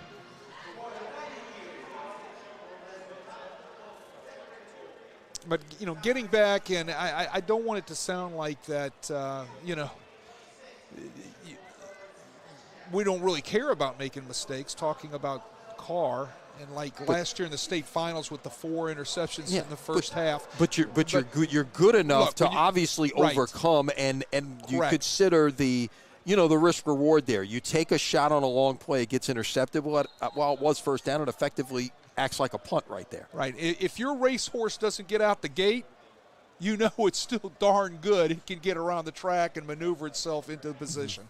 And that's exactly what Karr can do. You know, for 34 years, I had to coach where, you know, we had to make sure our shoestrings were tied just perfectly in order to stay in football games. It's different when you have that level of kid playing at this level of football. You got the stack look to either side. Going to take a shot down the field. Pass is incomplete, and that was intended for Denson. And you had the first time we've had a chance to call Aiden Hall's name tonight, but he was right there in coverage. He's a guy who can get out and cover, 0 and gold, but he's going to play. He plays safety for this team, and he's going to play safety, presumably, at the next level for LSU. He already looks like a Division I corner, right? Look, he's rocked up, man. 6'1", 175 pounds, and obviously he's got room to probably tack on a couple more if you want to. And it will not slow him down a bit. And his technique was flawless right there as he was in phase with Dennison. Yeah, top 10 player in the state of Louisiana. The class of 26. Punt, and Karr's going to wait, hang on here. We had a fair catch. Well, now we get another flag here. We had a fair catch, and then we had the guy running, and then we had him knocked down. Can't do that. And you got a different return man back there this time. You had Jarrell McGee after perhaps they weren't too crazy about what Wilfred did trying to field that punt that he could barely get to and very nearly fumbled into the field of play. Instead, it went out of bounds. So let's see what the call is here. But it appeared McGee called for a fair catch. As I have no hair and I'm pulling my hair out. It just drives me nuts. Right? I mean, here we go. Yep.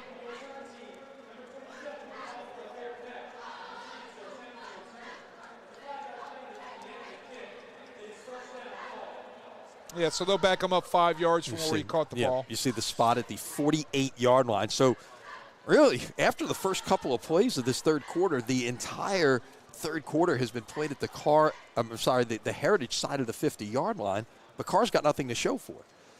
2 turnovers, 2 interceptions by Johnson, both made by Terrence Johnson, the free safety. It was like Johnson & Johnson, right? There you go. They'll fake the jet sweep, and Johnson will keep with room to run. 35 out near the 30-yard line.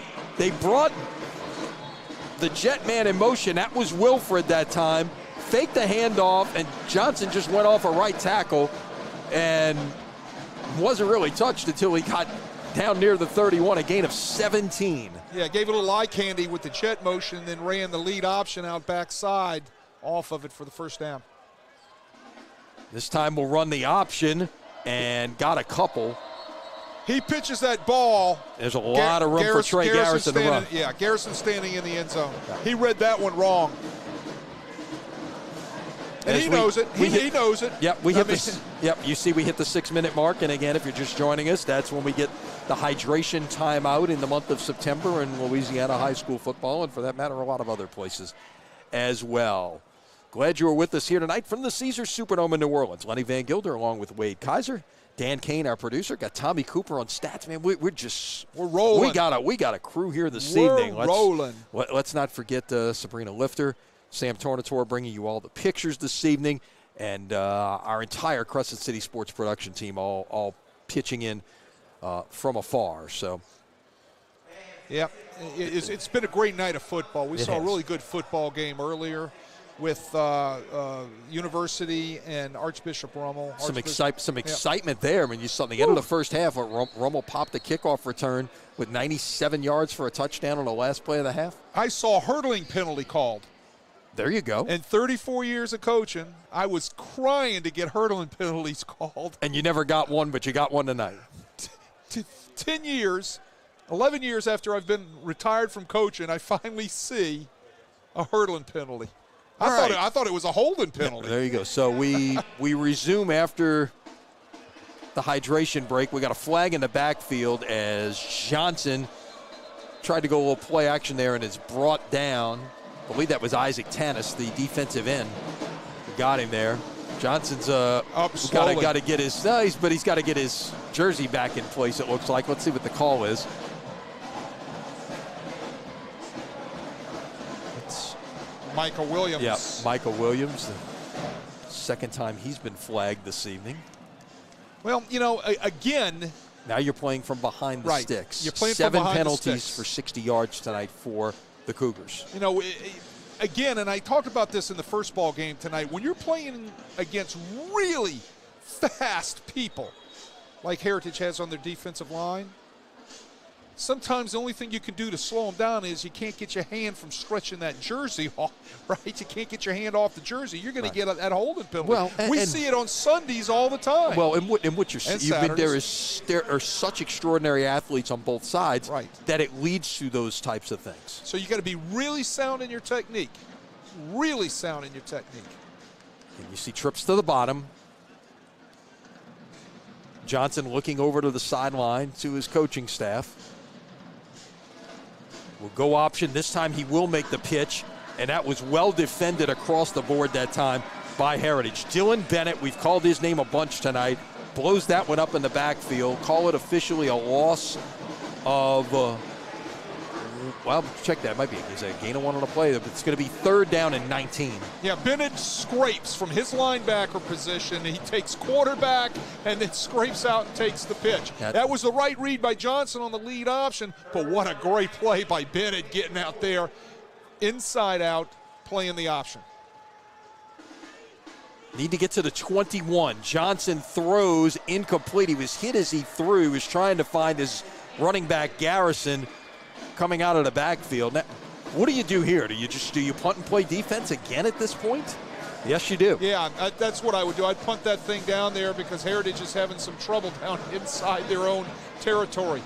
You know, getting back to what we talked about, what Bryce Brown would have been talking to his kids about at halftime, I did say that he talked to his offensive line about, hey, we've got to do a little bit better job with our protections. Johnson has been getting some pass rush issues from the defensive line from Heritage. They've got to clean that up.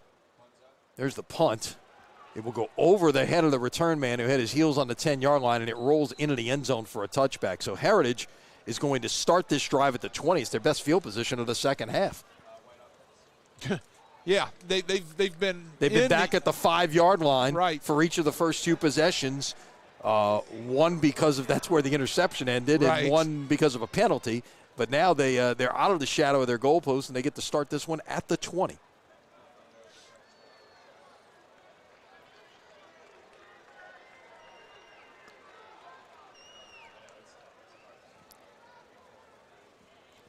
Question is, and Bueno's back. You can see him right there at the right-hand part of your screen. That is a tough young man. He's gone down twice, had to be worked on, and he's back out there. Just a junior. Got another year in Plantation, Florida. Like you said, there'll be some schools calling him. Play action, just a little RPO action. They were trying to throw it to Denson in the flat, incomplete, and it's 2nd and 10.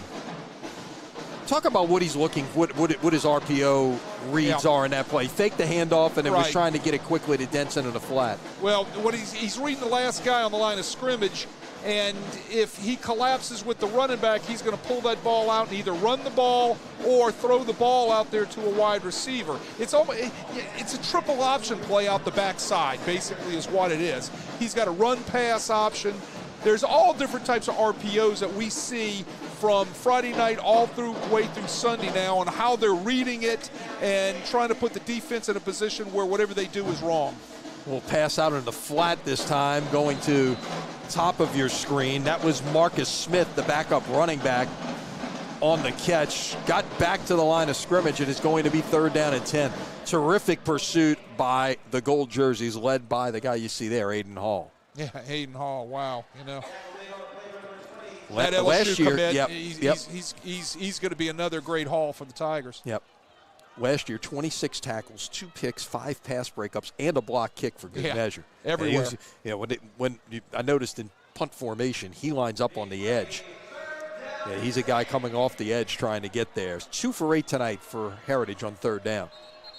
Tough one to convert here. Let's see. Is this a timeout? It is. American Heritage will use the first of their 3 second-half timeouts with 3:53 to play in the 3rd quarter. Well, they've got their back to their end zone. They don't want to make a mistake right here on 3rd down. Yeah. Now, they've had some success popping some plays on 3rd down, predominantly in the running game. Right. Of course, they had that big 4th down pass play for the lone Heritage touchdown of the night. That was from Jean Noel to Jamar Denson. You know, Denson's been a big actor tonight for Heritage. You know, he's involved in everything. They'll bring him across in motion. They're going to throw the ball out there to him. They're going to send him deep. They're going to send him vertical, and they're going to throw him the ball deep. You know, he's a good football player. So, as you look at their receiving core, of course, with Jean Noel moving over, that knocks one guy down with him moving to quarterback.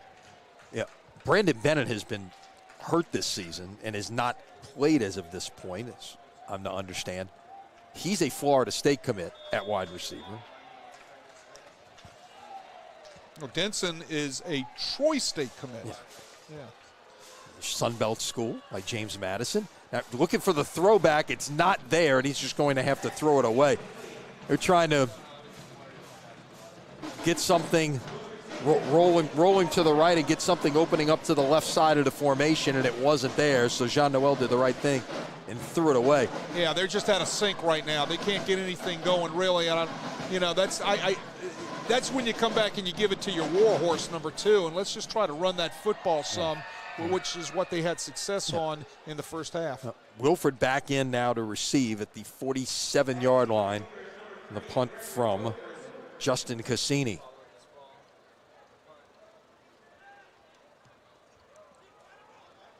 Fair catch is called for at the 48. So, again, Karr is going to start on the Heritage side of the 50-yard line. Well, what's nice is you got to be able to catch it. It's a clean catch, but clean you've got catch. now. Here's the thing: you keep getting these chances. You've got Right. to be able to capitalize. I think what we're finding out is this: we knew Carr's defense was salty. This is a team that gave up 13 points a game a year ago, with a lot of guys back. Pitched a shutout against a very good Archbishop Shaw team in Week 1 as they moved the spot back to the 49-yard line. We knew Karr can defend, okay, but Heritage has given up in the first 2 games a total of, I believe, 56 points. So, 28 in each game.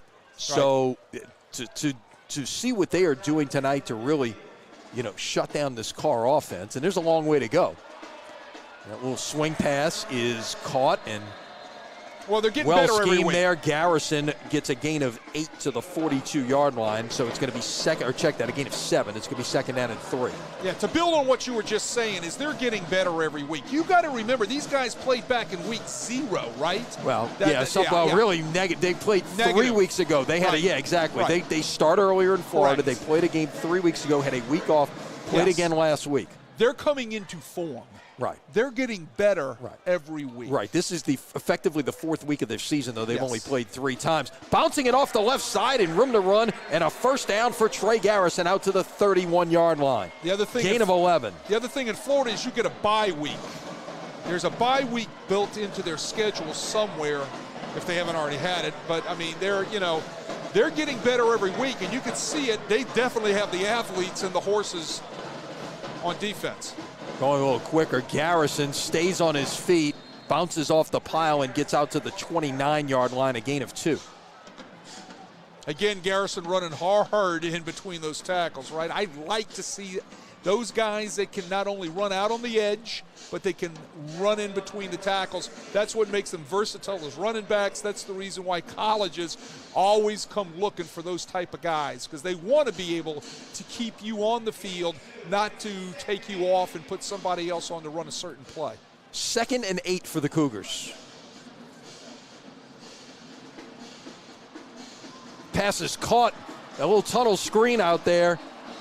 Nicely schemed, but also nicely defended as Johnson showed some athletic ability just to get that ball to Wilfred, because there was some serious penetration that time from the Heritage front. And then on the back end, they defended after the catch by Wilfred to hold it to a gain of 2. Going with tempo here on 3rd down and 6 in what has got to be 4-down territory, Wade. Johnson in the flat pass. I think Rodarion Tellez got a hand on that as it was thrown in the direction of Trey Garrison, incomplete, and now it's 4th and 6. Yeah, big 6'2", 225-pound athlete jumps up in the air and gets a little tap on that ball, right? But look at the last 2 plays, what Johnson has done with the football. The play before for the tunnel screen, it was like a 4-6-3 double play, and he's turning it from the shortstop, his arm angle, right? Yep. Right there, he puts a little touch. It's just a great play by Tellez getting up to bat that ball away. He was putting nice touch onto that little flare route. So here we go, 4th and 6. Johnson, play action, tries to throw the slant, flags everywhere, as that was intended for Xavier Owens, and I think they're going to get Amari Nugent for pass interference for the 2nd time tonight. Yeah, they got him. I mean, he's over. He's been one-on-one on Owens much of the night, and he's really neutralized him quite a bit, but he has gotten flagged a couple of times.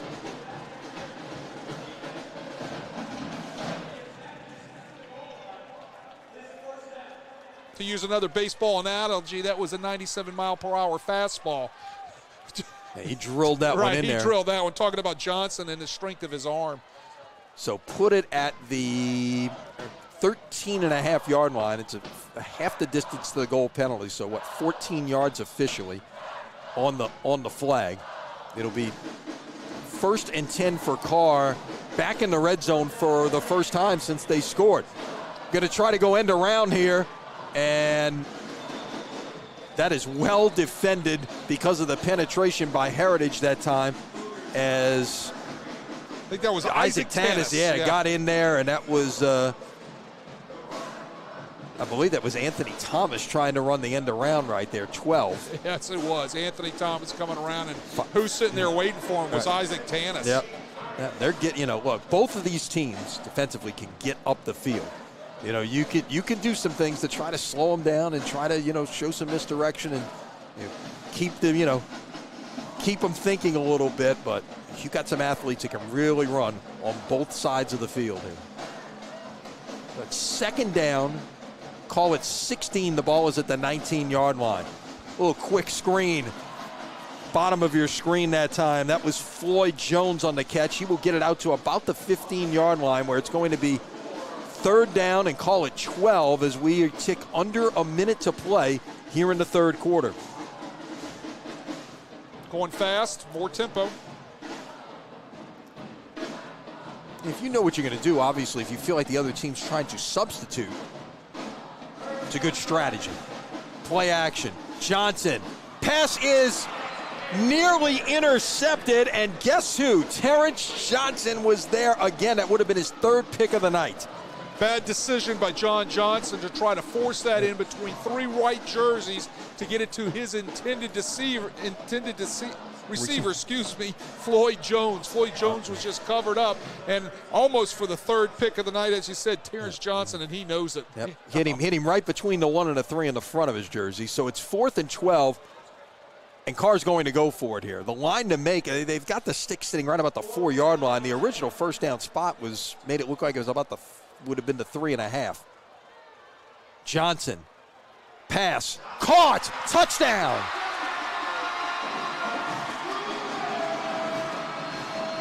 That is Joshua Ford on the catch, and the Cougars have regained the lead. He was one-on-one against Aldarius Johnson, the senior cornerback, and he just got inside on the slant, got position, easy for me to say, and brought it in for the score. Too much cushion by Aldarius Johnson out there.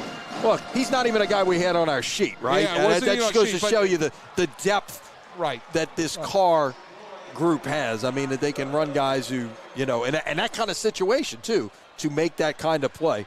As you see, Joshua Ford, who has given Karr a 14-10 lead with 30 seconds to play here in the third quarter. So twice now tonight we have seen 4th down completions for touchdowns, once for each team. Yes, simple post route. Just too much cushion by the defender to Ford, right? Ford steps in front of him, runs a nice stick and plant towards the post. Hey, ball was delivered on time by John Johnson for the touchdown. 9 plays, 48 yards, 3 minutes, 12 seconds off the clock. A 15-yard touchdown pass from Johnson. His second of the night. This one goes to Joshua Ford.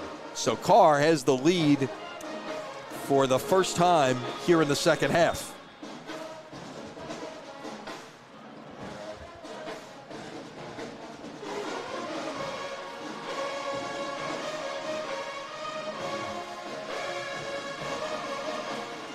Kickoff will go to about the 12-yard line. And the return out past the 30 and room to run near side. 40, midfield, chased down from behind. Inside Karr territory. That was Kai Marley Brown on the return. Give him 47 yards on the return to the Karr 41, and Heritage is in business.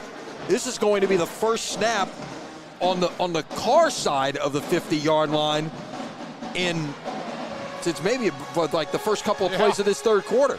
It's been a while, right? It takes a special teams play. He gets out the gate, and he gets them over the 50-yard line, and here go Heritage going empty. Yep, and keep in mind, they have not made a first down. 3 straight 3-and-outs here as they will run the running back, and he will fumble the football, can't fall on it. This is going to be a touchback. What a strip to knock the ball out. Let's see what they're going to call here. They're talking about it. Bueno was the Wildcat quarterback, had room to run, and let's see what they're going to call here.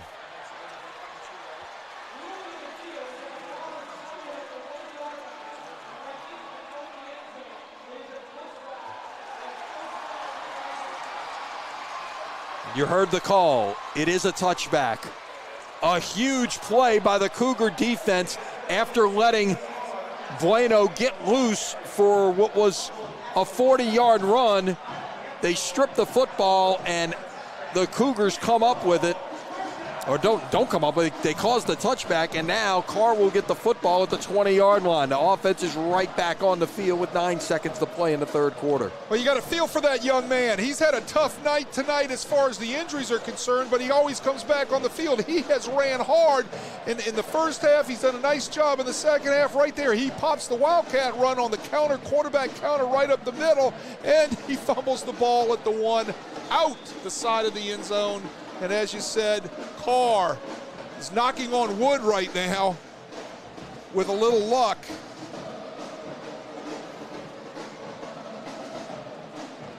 So Bueno now over 100 yards. Yeah, I mean, look. But it is the first turnover tonight, and it's a big one for American Heritage. We've had 3 turnovers here in the third quarter, 2 by Karr, 1 by Heritage, as that's a run off the right side that time by Trey Garrison to about the 24. And here we go into the fourth quarter of a great football game. 2 great defenses playing here tonight. A couple of great running backs and all types of skill all over the place. And did we mention that there's a ton of Division I commits in this building here tonight for both football teams. 3 quarters in the books. Your score here from the Superdome. Edna Karr 14, American Heritage 10. You're watching high school football from Crescent City Sports. Now, let's tell you a little bit about some of the sponsors that have made this Inspire the City Invitational possible. Inspire NOLA Charter Schools thanks the following sponsors of the Inspire the City Invitational in honor of Ed Daniels: the Allstate Sugar Bowl, Gatorade, New Orleans City Councilman Freddie King, State Senator Jimmy Harris, Infinity Title, and Delta Utilities. Thank you for your support. We get set for the start of the fourth quarter from the Caesars Superdome in New Orleans. Happy Saturday morning to our fans in Florida or wherever else you might be watching in the Eastern time zone. I think we got them watching everywhere. Remember, we told you at the beginning of the broadcast, this was, by multiple publications, the game of the week nationally in high school football. And it's delivered so far. 14-10 Karr. Cougars with the football, playing 2nd and 7 as we start this fourth quarter. And before this one can get underway, we got laundry to contend with. A little too quick by a Heritage defensive lineman. I think we're going to have offsides.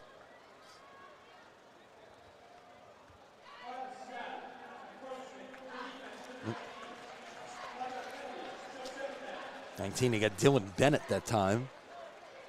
Who's been having a nice night. Mm-hmm. Has been. But now it's gone from 2nd and 7 to 2nd and 2. Take a shot right here. Throw it down the field. 11th penalty tonight for Heritage already. Wow, it's been we've had a lot of flags here this evening, but like you mentioned, there's just so many athletes on the field. Look at the 101 at the top of your screen up there. That's where I'll take my shot right there. Just throw it away from number 13, Terrence Johnson.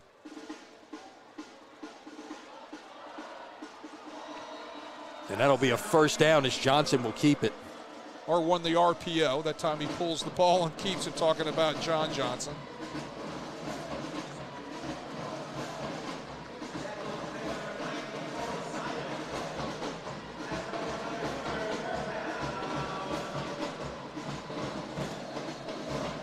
Ball's down, hits the ground right there. You got to give him a chance, right? You got to get the ball up, get him the ball right between his numbers. The intended receiver was Gregory Wilford. So it's 2nd down and 10. See, those are the things Bryce Brown wants to clean up. Yep. Right? And look, that's the stuff that he will harp on, saying, look, our athletes can't operate if we can't get them the ball. So let's work on this a little bit harder. Trying to get the edge. This is Garrison. Turned it up to about the 36-yard line. It'll be third down and a long 5 coming up here for Karr. Love the play. It's old buck sweep out of a gun formation, right? Pull 2 guards, get a kick out, get a seal, give it to the running back off the edge.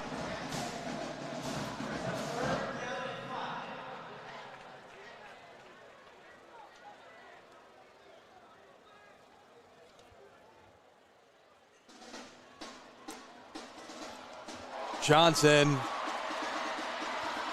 has a man, and it's a first down into Heritage territory. That's Floyd Jones on the catch, a gain of, call it 28, or 24, I'm sorry. It's a first down. Floyd Johnson wide open behind the linebackers and underneath the safety. Sitting down in that zone right there, and Johnson puts it right on his numbers. Those are the type of passes that Bryce likes to see because it gives his athletes a chance to make a play. So 1st and 10 for Karr at the Heritage 41-yard line. Give it away on first down, and not much doing for Trey Garrison. Maybe got a yard. Looks like Reginald Camille on that play. Nice job. He's a big dude, 6'5", 220. Lean, can put a lot of weight on that body. Yep. I'm sure somebody will pick up on him Yep. and beef him up and turn him into a athletic defensive end or edge rusher. So 2nd down 9, the ball at the 40-yard line. Under 10 minutes to play. Johnson. Nowhere to go, and he is brought down at the 47-yard line as the pocket collapsed on him. I think that was Micah Price that got home for the sack that time, 34. Yeah, well, he was looking at the top of the screen for his receiver. I think that was, I think it was Anthony Thomas, number 12, but he was getting mauled by the defensive back, the corner from Heritage, by Kamari Brown. I mean, they were tangled up out there like pigs in a blanket, right? 3rd sack of the night for Heritage. So he has to pull the ball down, and then the rush gets home for Heritage. So 3rd down, line to make is the 31-yard line. Whistles before this one can get underway.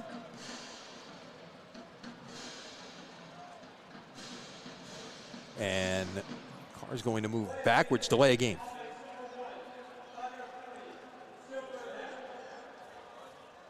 So again, there's not a lot of those 3rd and 21s on the play sheet. No, well, well, on their play sheet there are, right? It just depends on who you want to get the ball into the hands to. Both teams tonight, by the way, 2 for 9 on 3rd down. Karr now 8 penalties for 65 yards. There's a little tunnel screen that time. Now he tries to bounce it outside. Room to run. Can he get to the sticks? I think he stepped out before he could get there. Xavier Owens on the catch and run to about the 35, but now you're in a 4th and manageable with a chance to go for it here at the 35-yard line. Maybe, in fact, they're going to call it the 34, so it's 4th and 3. So when you have 3rd and that long, right, you choose a play, right? You get it into an athlete's hands. It's about the athlete, not the play. So they get it into Owens' hands, and what does he do? He comes up just 3 yards shy. It's a manageable 4th down. 4th and 3. Johnson with the sidecar Garrison and 3 receivers to his right. Gets singled out here. Owens against Nugent. Timeout Karr before this one can get started. While we have a moment wait, let's remind you that tonight's coverage on Crescent City Sports is brought to you by the Lamarck Automotive Complex in Kenner. Lamarck Lincoln is the only Lincoln black label dealership in the market. It's more than ownership, it's membership. Must be a reason. Must be a reason. You know, just before they call timeout on that particular play, Karr was lining up with everything spread out. They had 5 people in the box, right? 5 people in the box to everybody in this game spells run box, right? So let's see if they come out in the same formation again, and if they have Heritage spread out all over the field, and they've got 4 or 5 players in the box, and see if Karr takes advantage of that. You get a look at the Patriot defense. looking to come up with a fourth down stop right here and get their offense back on the field. They've been in some tight games all year long. This is going to serve Bryce Brown well, regardless of the result, because when you're Karr, you're not in a lot of tight games. Oh, it's going to get them ready for the Catholic League. No doubt, and the postseason. Same formation. Here we go. Seen a couple of fourth down touchdowns Yeah, tonight. Could we see another one? Yep, still. 5-man box. They check with the boundary. They're calling it from upstairs. Oh. Fake the run. Johnson's got nowhere to go. The pressure gets home, and he is brought down by Corey Simon, and Heritage is going to take over on downs. They are really generating some pressure, like you said, even with that light box up there, and not really blitzing. They are getting home against this Karr offensive line and showing you something this evening. Guess who? Corey Simon on that one again. Yep. Boy, is he having a night. Yes, he is. There he is. Good picture of that young man. Yep. So the Patriots are going to take over at the 43-yard line with 8:34 to play. Mike Hoss. That's a future guy for you there, buddy. There you go. There you go, Mike. He can give you some Superdome NIL money. I don't know, while he's here. So yeah, there you go. All right, so Heritage from the 43-yard line. Got a man wide open down the sideline. And guess who? It's Jamar Denson. He is in for the touchdown, 57 yards, and there are no flags. Something happened. Huge bust. They're looking at each other like, I thought you had him, I thought you had him. And Heritage has the lead once again, just like that. And then Denson's running behind him for 6, right? Denson's having a heck of a night. 3 big plays in this game. He's got the 2 touchdown catches, also had the big long catch on the first play of the game. Back in the first quarter. He's well over 100 yards tonight. Remember, he came in with 334 yards receiving in 2 games. Kick is on the way, and it is good. And your new score with 8:25 to play is American Heritage 17 and Edna Karr 14. Well, you can't have busts like that. They've got to get that straightened out. They're going to get to the boundary. They're going to find out what happened. I mean, the 2 guys looking at each other at the end of the play, that's not good. Yep. They're going to have to talk about that. They're going to go over, get underneath the tent, look at the replay of it. No tent here, but again, they've got the screen over there. Yeah, the screen. But they will still look. Yeah, right now. When you're inside, you don't need to be under the tent, right? There it is. I'm looking at the defensive coordinator turning around right now, telling those guys exactly what needs to go on.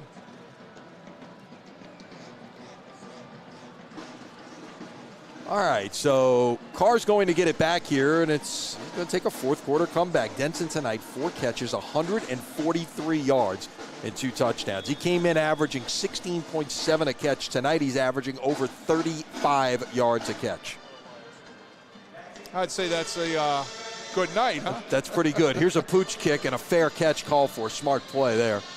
Rather than put it on the ground that time, as that was the wide receiver who's been up in one of the up men around the 20-yard line. Floyd Jones took that one in at the 24 and called fair catch. So Karr will take over at its 24 with 8:25 to play, suddenly trailing by a field goal.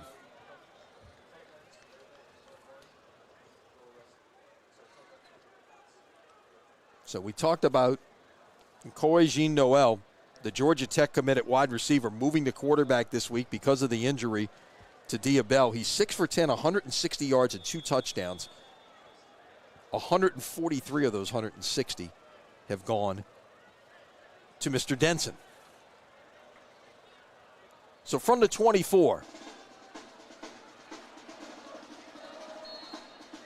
4 yards on first down.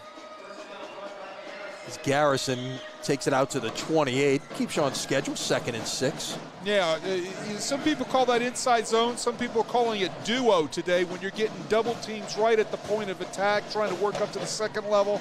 They pick up 4 yards on that. You know you're leaning on your guys pretty hard up front when you can get that type of movement with your offensive line. So Karr with trips to the bottom. Garrison now 51 yards on 14 carries. That's 51 hard-earned yards tonight against this Heritage defense. There's the screen. Left side, Owens reaches out near the sticks. They're going to mark him about a yard short, though, at the 33-yard line. Derek Nichols, the cornerback, senior, on the stop. And it is 3rd down and 1 for the Cougars.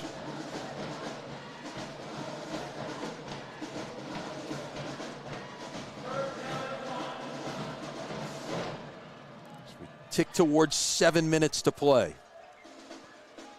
Give it away, Garrison. He's got the first down and then some, dragging a couple of defenders with him out to the 39-yard line.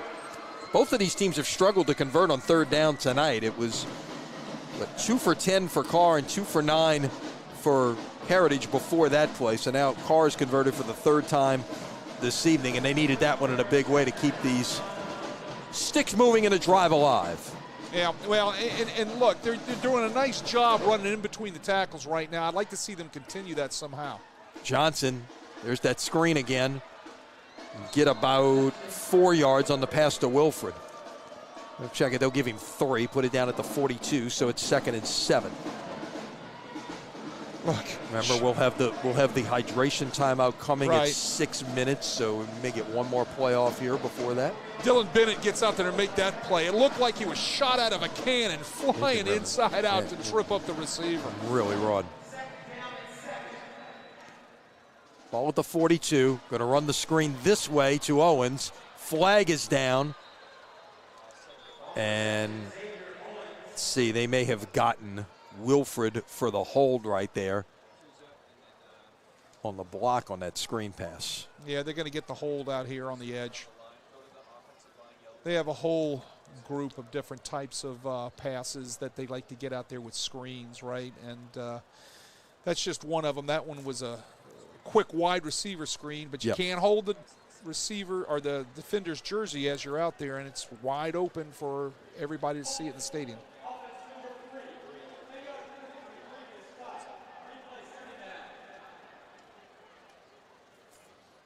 Yep, so now it's going to give them 2nd and long, but like I said, they're going to choose a player and get the ball in his hand. Exactly. They're capable of making it. 9th penalty of the night for the Cougars. 2nd down and 17. Johnson caught. That is Owens near the sticks. They're going to mark him maybe to the change. Yeah, they're going to move him. Okay, I wasn't sure he got there, but they will give him the 49 and the 1st down for Karr, as we have gone to the 6-minute mark, and that will be our hydration break, officially coming with 5:53 to play. Get yourself a beverage right now. Hydrate and get ready for the finish of this one. This has been a dandy. American Heritage 17, Edna Karr 14.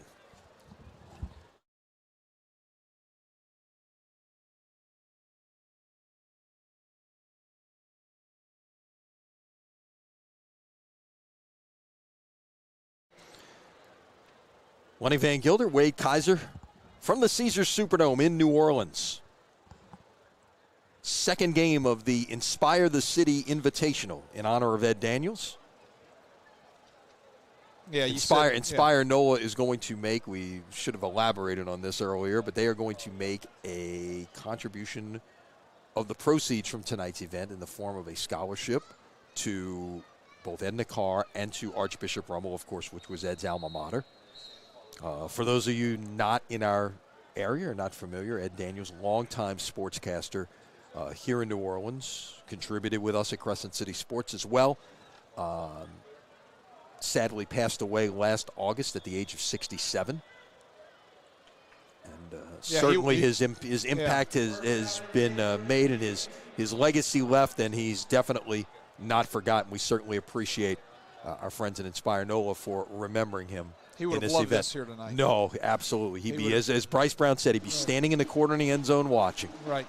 Johnson will keep, and we'll get about 3 on 1st down. So given 3 to the Heritage 48, and it's 2nd down and 7. That might have been quarterback draw, right? I think he looked everybody off, pumped the ball once, and then took off. I think that was designed run coming off the boundary by the Karr offensive staff. You know, as this clock ticks down, Wade, how many more shots is Karr going to get here? This may be their chance. Right here. Here, look at the one-on-one down here at the bottom. Seen a lot of that tonight. 17-4, huh? Nugent against Owens. Just got to remember that guy sitting in the middle of the field right there at that free safety position. This time it's Wilford down there. Johnson's going to take a shot that day. Wilford's got his man beat, but the free safety once again closes for the interception, but there is a flag down. If it stands, it is the third interception of the night for Terrence Johnson, but there's a flag a little bit back up the field here. Let's see what the call is.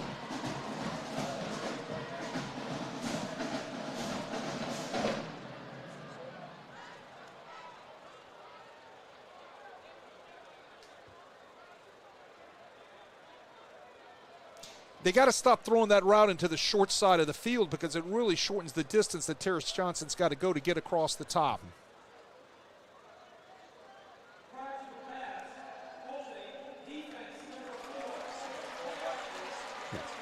So Nugent is flagged for the third time tonight, twice for pass interference, that time for holding because the ball was not in the air.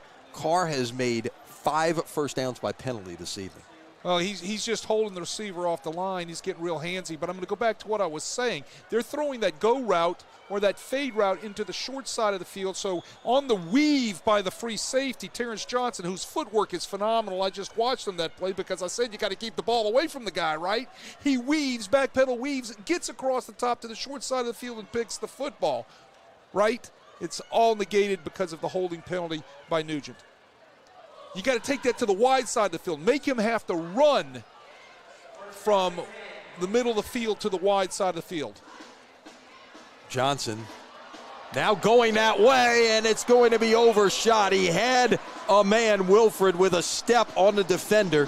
Exactly what you talked about there, Wade. Yeah, they went to the wide side where it was, and look, Johnson was coming, but he couldn't get there. But he was a step too far, plus he got looked off. Johnson just glances to his left a little bit before he takes his shot to the right. That slowed him down a little bit. So 2nd and 10, the ball at the 38-yard line of Heritage. 4:52 to play. Karr down by 3.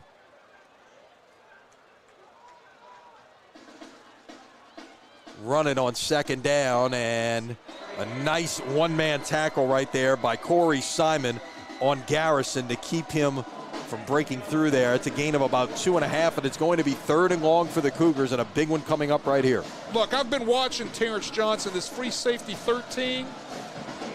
His footwork, his hips are phenomenal. Someone is going to pick up on this guy if they haven't already offered him. We don't have him listed as a commit or anything. No, Johnson's got offers from Oregon State, South Florida, and some other schools. Well, there you go. There you go. I just don't have it listed down. John Johnson rolling. He will throw it away into the Heritage bench, and it's going to be 4th down and 8.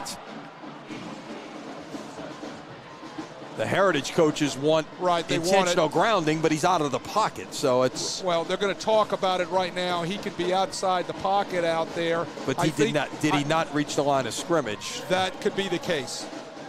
No foul. Right. He could have been past the line of scrimmage also. Well, they said that the ball went past the line of scrimmage extended. That's the line of scrimmage. That's like the end zone, right? It goes to infinity. It doesn't matter where it is. You just got to cross it, right? Right. Doesn't have to be in the field to play. All right, so decision time here for Bryce Brown. It's probably a pretty easy one, right? With 4:08 to play, down by 3. It's 4th and 8.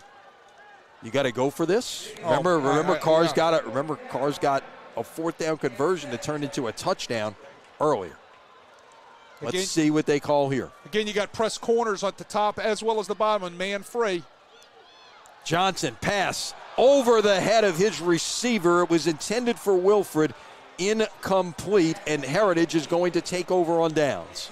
Too much zip on that ball. Just a little high. It sailed a little bit too high and wide for Wilfred by John Johnson on the pass right there. Yeah, Jordan Rusink, the outside linebacker, the senior, was in coverage right there, but that might have been, if that ball was a little bit lower, might have been catchable for Wilfred. Then it was just a question, was he going to haul it in and was he going to get the first down. Yeah, there's so much juice on that, they might have had to take it out of his shoulder pads, right? Because, I mean, John Johnson put the zip on that thing. Heritage from the 36-yard line.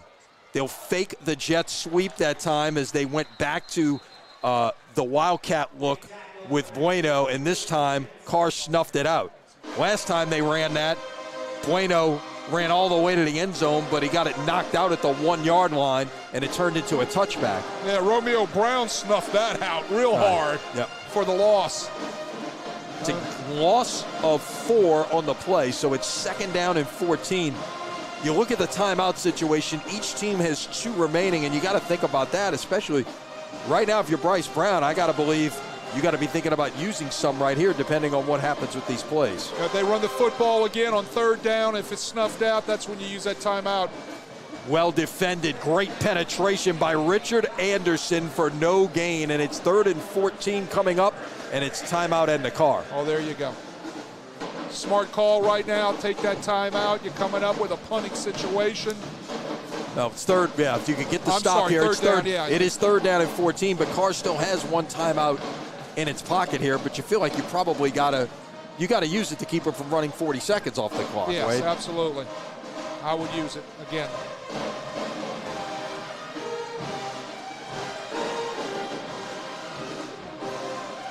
Outside, I mean, look, when we first sat down and we saw Diabell in street clothes, or at least in sweatpants, we were like, there was a little bit of a letdown, but in spite of that, this game has delivered in spades. I wanted to see him live. I must say, I will be honest, I wanted to see this guy live. They say he's the number 1, depending on whatever recruiting list you're looking at, the number 1 quarterback in the nation, right? Mm-hmm. Yep. Texas commit. I mean, I wanted to see him, I will admit. But we have seen a great football game here tonight. Yeah. And you know what we've seen? We've seen some great defense out of some great athletes. Both sides. Absolutely. Both sides of the football. Both teams. There's one of them right there. Yeah, that guy is headed to LSU. They're going to fake the jet sweep that time. They went back to Bueno once again, and look who's there. Richard Anderson, number 7 on the stop. Timeout Karr. They're going to get it back with 3:07 to play.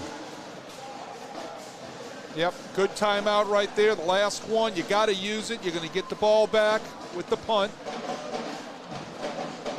And look, Karr, obviously you've seen it all night. They run a lot of no huddle anyway, so they're effectively in a 2-minute drill all the time.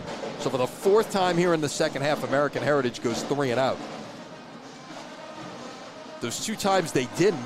Remember, they popped the run by Bueno when he fumbled into the end zone, and then they scored in 1 play after they got the 4th down stop on the long pass to Denson. So they've had 2 1-play drives and 4 3 and outs here in the second half. I believe that's right, if Tommy Cooper can. How big is that fumble into the end zone now? I mean, wow. Maybe this week this game would be basically over. Yeah, exactly. All right, so Cassini is back to punt. And a fair catch being called for by Wilfred at the 31-yard line. So Karr has 69 yards to go with 2:59 on the clock in an unusual position. Remember, Karr went undefeated a year ago, 14-0. They won their opener against Shaw. So they have not lost a game since the state semifinals of 2023 to Acadiana. This is not a position that they find themselves in very often. Now, they've been down in games. Remember a game last year against Holy Cross, in fact. They were down 20-0 early and came storming back in that game. Jesuit played them tough last year. Yeah, Catholic played them tough. I mean, so it's, they've been tested, but this is something different right here. Yeah, this is a foreign territory for them. Yeah.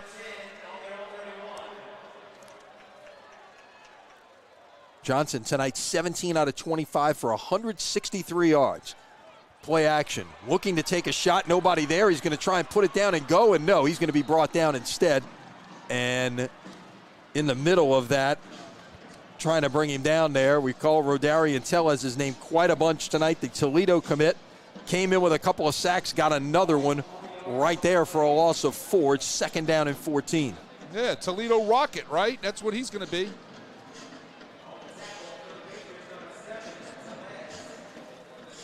He's had a nice night. That defensive front for Heritage is really good. 5 sacks of John Johnson this evening. Flag in the backfield. Pass is caught for a 1st down, and this may be coming back. Wilford on the catch.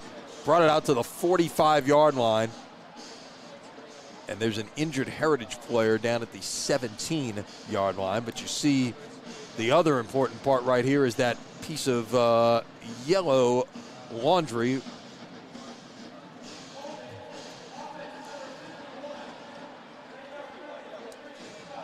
Yeah, that's okay now. They got both of his arms are ripped out of his shoulders. He was holding so hard to the on the defensive lineman from Heritage. 10th penalty tonight for Karr. Got double-digit penalties both ways. Yeah, that's gonna. Here we go. It's gonna be now. It's getting. Second and long. Yeah. Now you're down to 2nd and 24. So you gotta. Yeah. You know, it's. You don't have to get it all in one play. But now keep in mind, you look at the clock. It's down to 2:16 right here. Is that Simon 90 or is that 10 Rosinke who's down? I can't see the first number. All I'm seeing is a 0 there, it looks like. That is 90 Corey Simon, whose name we have called several times tonight. Yeah, he's cramping up a little bit. I think that's what he's got. He's going to be okay. And look, it's still early in the year for these teams. You think, they're not out in the heat, but still, it's no. You know, yeah, it's nice and air conditioned inside the Caesars Superdome, but look, still. It's like I said in the first game, we saw a couple of cramps. These guys are such fast motor twitch muscle guys that, you know, it's not what they're drinking tonight. It's what they've been drinking and eating and everything else for the past weeks, and the heat that they've been practicing at down in South Florida and here in Louisiana. It's about all of that adds into when that muscle decides to seize up on you, right? So you could be playing in this 72-degree beautiful place, and you're going to catch a cramp. Clock is running, too. Yep. 2nd and 24 at the 17. Got to get it all the way to the 41-yard line. Without the holding penalty, they would have had the 1st down a moment ago. Johnson has time. Throws over the middle. Man wide open. Out to the 35. Still on his feet. Out near the sticks. Let's see where they mark Floyd Jones down. He is right at the marker, and they're going to call it a 1st down, a gain of 24. A huge play How many from times Johnson have we to seen Jones. that tonight? How many times have we seen them convert on 2nd and 3rd and longs? So at the 41, you see the clock down to 100 seconds to play. The pass by Johnson is batted down. What an athletic play by Rosinke. Oh, yeah. Number 10 just jumped up and looked like he was playing basketball there. Just swatted that shot down. 6'2", 205, gets into the air. Athletic play by Rosinke. But going back, how many plays tonight have we seen in 2nd and 3rd and Uber rides and these guys convert on, or they get close to converting on, right? I mean, it seems like it just doesn't faze them. A lot of room being given up in that secondary right across the middle of the field on the square end. 2nd and 10 at the 41, a minute 36.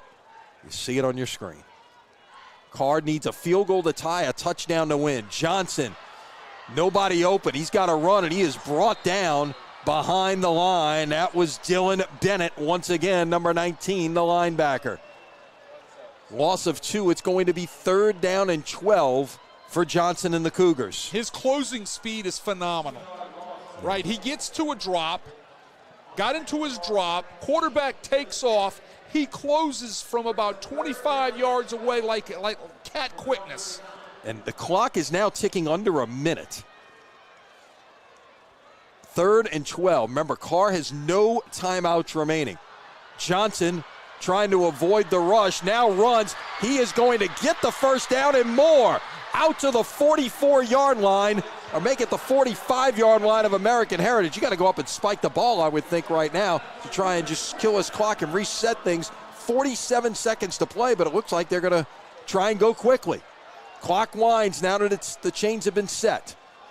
Johnson looking, passing, long. It is caught to the 15-yard line. Anthony Thomas on the catch. They'll mark him out at the 11. It's a gain of 34, and Karr is in the red zone with 34 seconds to play. Anthony Thomas was running away from Joshua Houston, who was defending on that play, but what a pass by John Johnson to lay it out there. The only spot where he could go catch that football. Talking about Anthony Thomas. You got an injured American Heritage player. That is Derek Nichols, backup cornerback, who's cramped up.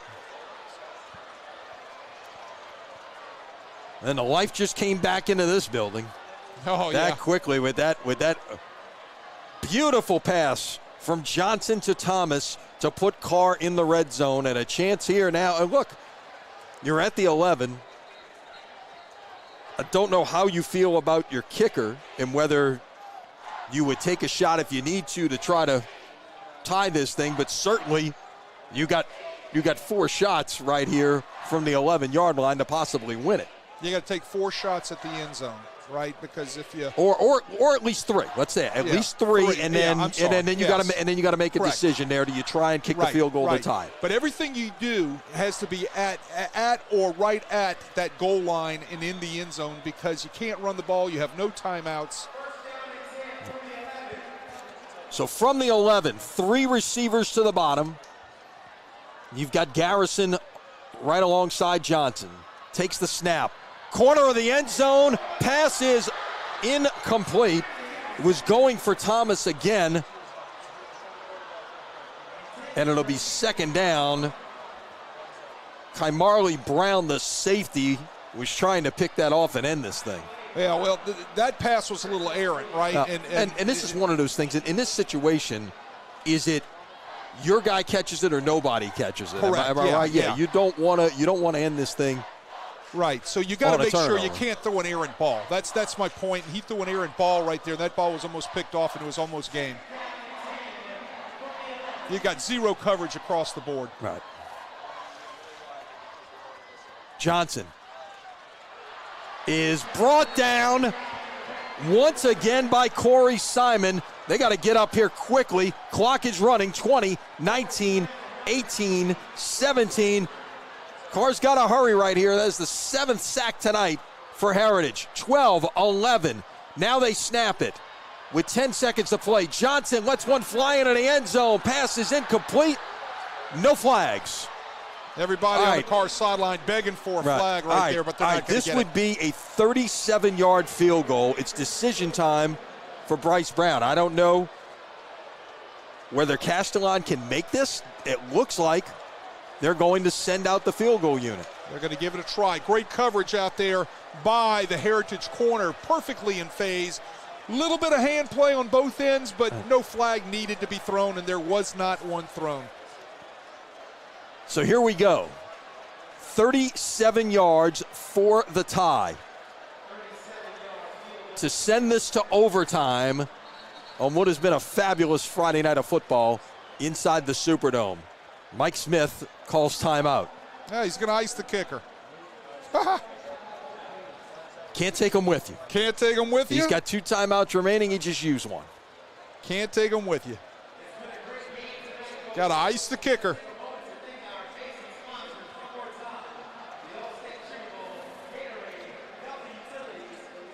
What a night of football we've had. No doubt. I mean, this has been tremendous. This has been tremendous. Everything you could want from this game, here it is. Last play. Are we going to overtime? It's on that guy's foot right there. Now, Heritage has been in a situation this year. They kicked the game-winning field goal in their opener. So they understand this scenario. Castellon for the tie and to send it to overtime. Kick is on the way, and it is good. Well, that Zeros on the clock. We are going to overtime. Boy, you can't ice that guy. He walked right out there and drilled that thing, man. Kick of a lifetime. Keep your wits about you, young man. You might have to do it again in overtime. Let's remember, in overtime in high school, they put the ball on the 10-yard line. They're going to have a coin flip, and whoever wins the coin flip usually wants to go on defense first because you want to be able to have the opportunity to score last.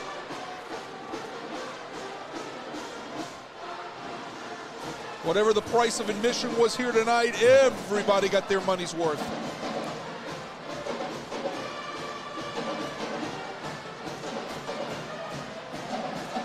This cat's pumped up, man. Yeah, he should be. He is pumped And look, up. he might get another chance. Yeah, you know, that's if you what get I'm it, saying. Keep your poise about yourself, young man. You might be the guy again. Tell you what, that's what it's all about right there. No doubt. No doubt. Somewhere in the stands, his Okay. mom and dad are So Bremen. if you're not familiar with high school football rules, let's go over. Overtime in Right. high school football is very similar to college football. Right. But instead of a possession starting at the 25-yard line, at the it 10. starts at the 10. So As- basically you're getting 4 downs. It's going to be first Right. and goal at the 10-yard line. And, you know, the thing that is important is if you win the toss, you choose defense. Right. Now, what I would do if I chose an end zone, I would choose the end zone away from my band if I was Heritage, if I lost the toss, right? I would not want the end zone down here where the Karr band is blaring.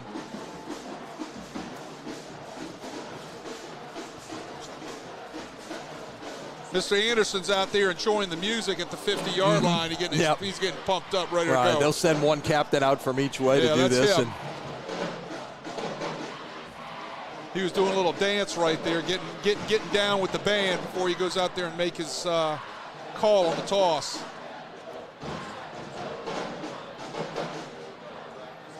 Well, it is now 12:49 in South Florida. We're closing in on the witching hour in New Orleans.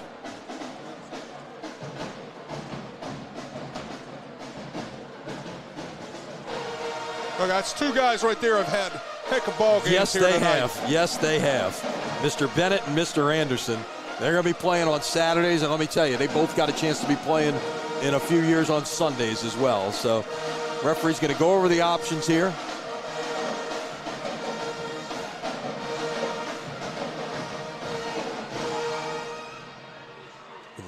Heritage will call it as the visitor.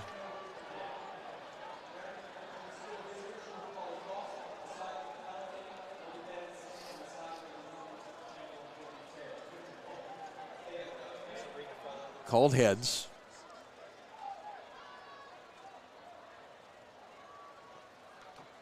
I believe Heritage won the toss, and if so, they will elect to play defense. And of course, Karr is going to choose their end where the band Yeah, they're going is. to the band. That is look,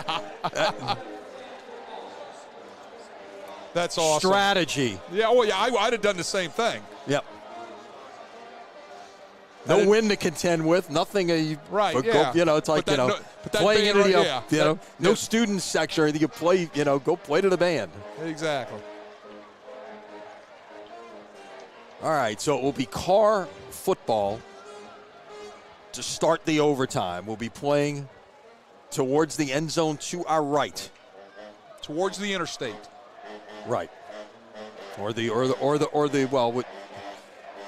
often called the Girard Street end zone. Yes. Girard Street end zone. Yeah, There you go. right. The street is right out there, and then right across the street is the Smoothie King Center. I was just saying for our friends in Florida, they wouldn't know the Girard Street. Right, exactly. Or for that matter, But they might know the I-10. They know the interstate, certainly. Okay, so we get set. All right. As a coach, do you have a group of plays that you think about Yes. in a situation like this that maybe you've held on to during the week? Hey, we're in overtime. Well, we're thinking about this. You've designed your plays about your players, right? So you're going to put the ball in the hands of your players. You think players, not plays. So when you're designing those plays, who's getting the football? How are you going to get them the football? What do you want to do? You got to remember that The closer you are to that end zone, that field shrinks, obviously, especially for your receivers who are used to operating in a lot of room in the middle of the field. So now you got to think about those routes and how you're going to get the ball into your players' hands if you need to throw the football. But I tell you who I like. I like Mr. Garrison right now running the football for the Karr Cougars. They'll run a different look. We haven't seen much of the pistol tonight. Play action. Johnson is going to keep around the right side and get 2 on first down. We've seen, usually it's been Garrison lined up as a sidecar. That time they went pistol. And Johnson went play action and then rolled with it. I don't know if he had an option to pass right there or that was pretty much a design run. Anyhow, he gets 2. It's 2nd and 8. That was a design run. Great job of Kamani Morales getting out there to drive him out of bounds. Karr put the H back in again. Johnson up the middle. He is pulled down from behind by the jersey, and a flag's going to come in. And I can only assume that that is a horse collar tackle. No doubt about it. That's going to now. That is not an automatic first down, correct? There are very few automatic first downs in Federation rules.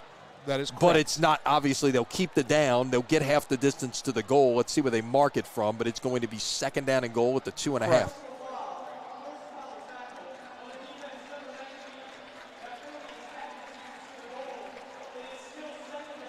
Yep, you see, so you're going to get the personal foul. It's not automatic. It's going to be half the distance. But the down stays as well. Correct. The play counts. Yes. The yardage on the play counts. Then you Yes. go half the distance to the goal, and the down doesn't change. So now instead of 2nd and goal from the 8, you play 2nd and goal at about the 2.5-yard line. That is correct. Yeah, I mean, you're right. There are very few automatic first downs in Federation football.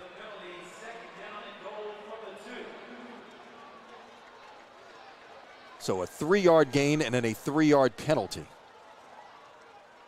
Johnson will check with the sidelines. Oh. And we got movement up front. And I believe they're all pointing at each other. Yes, so let's see what the call is. They'll talk about it. It is going to be, I believe, offside against Heritage.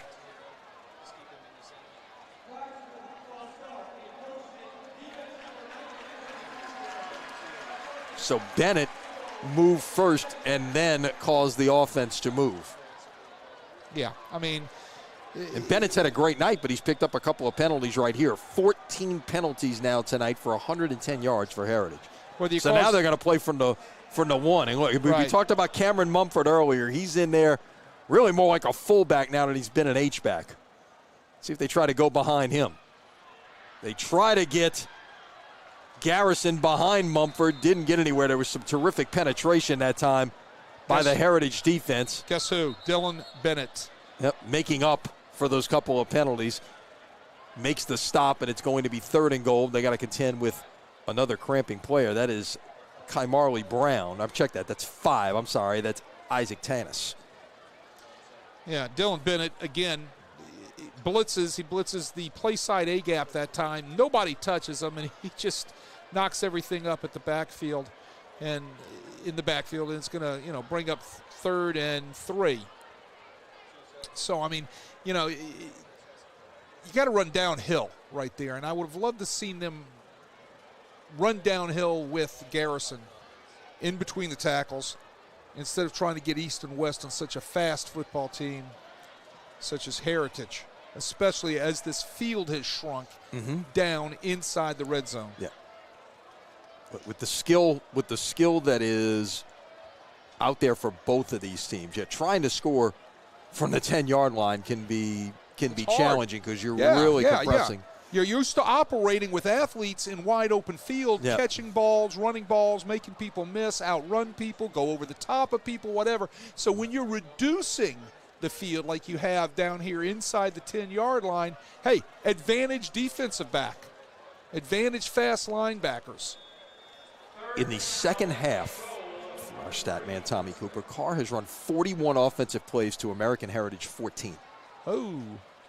That American Heritage defense has been out there for a while since halftime. Hey, best stat man in the business right there. Play it from the 3. Johnson will keep. Johnson will score. And Edna Karr leads it with the extra point coming.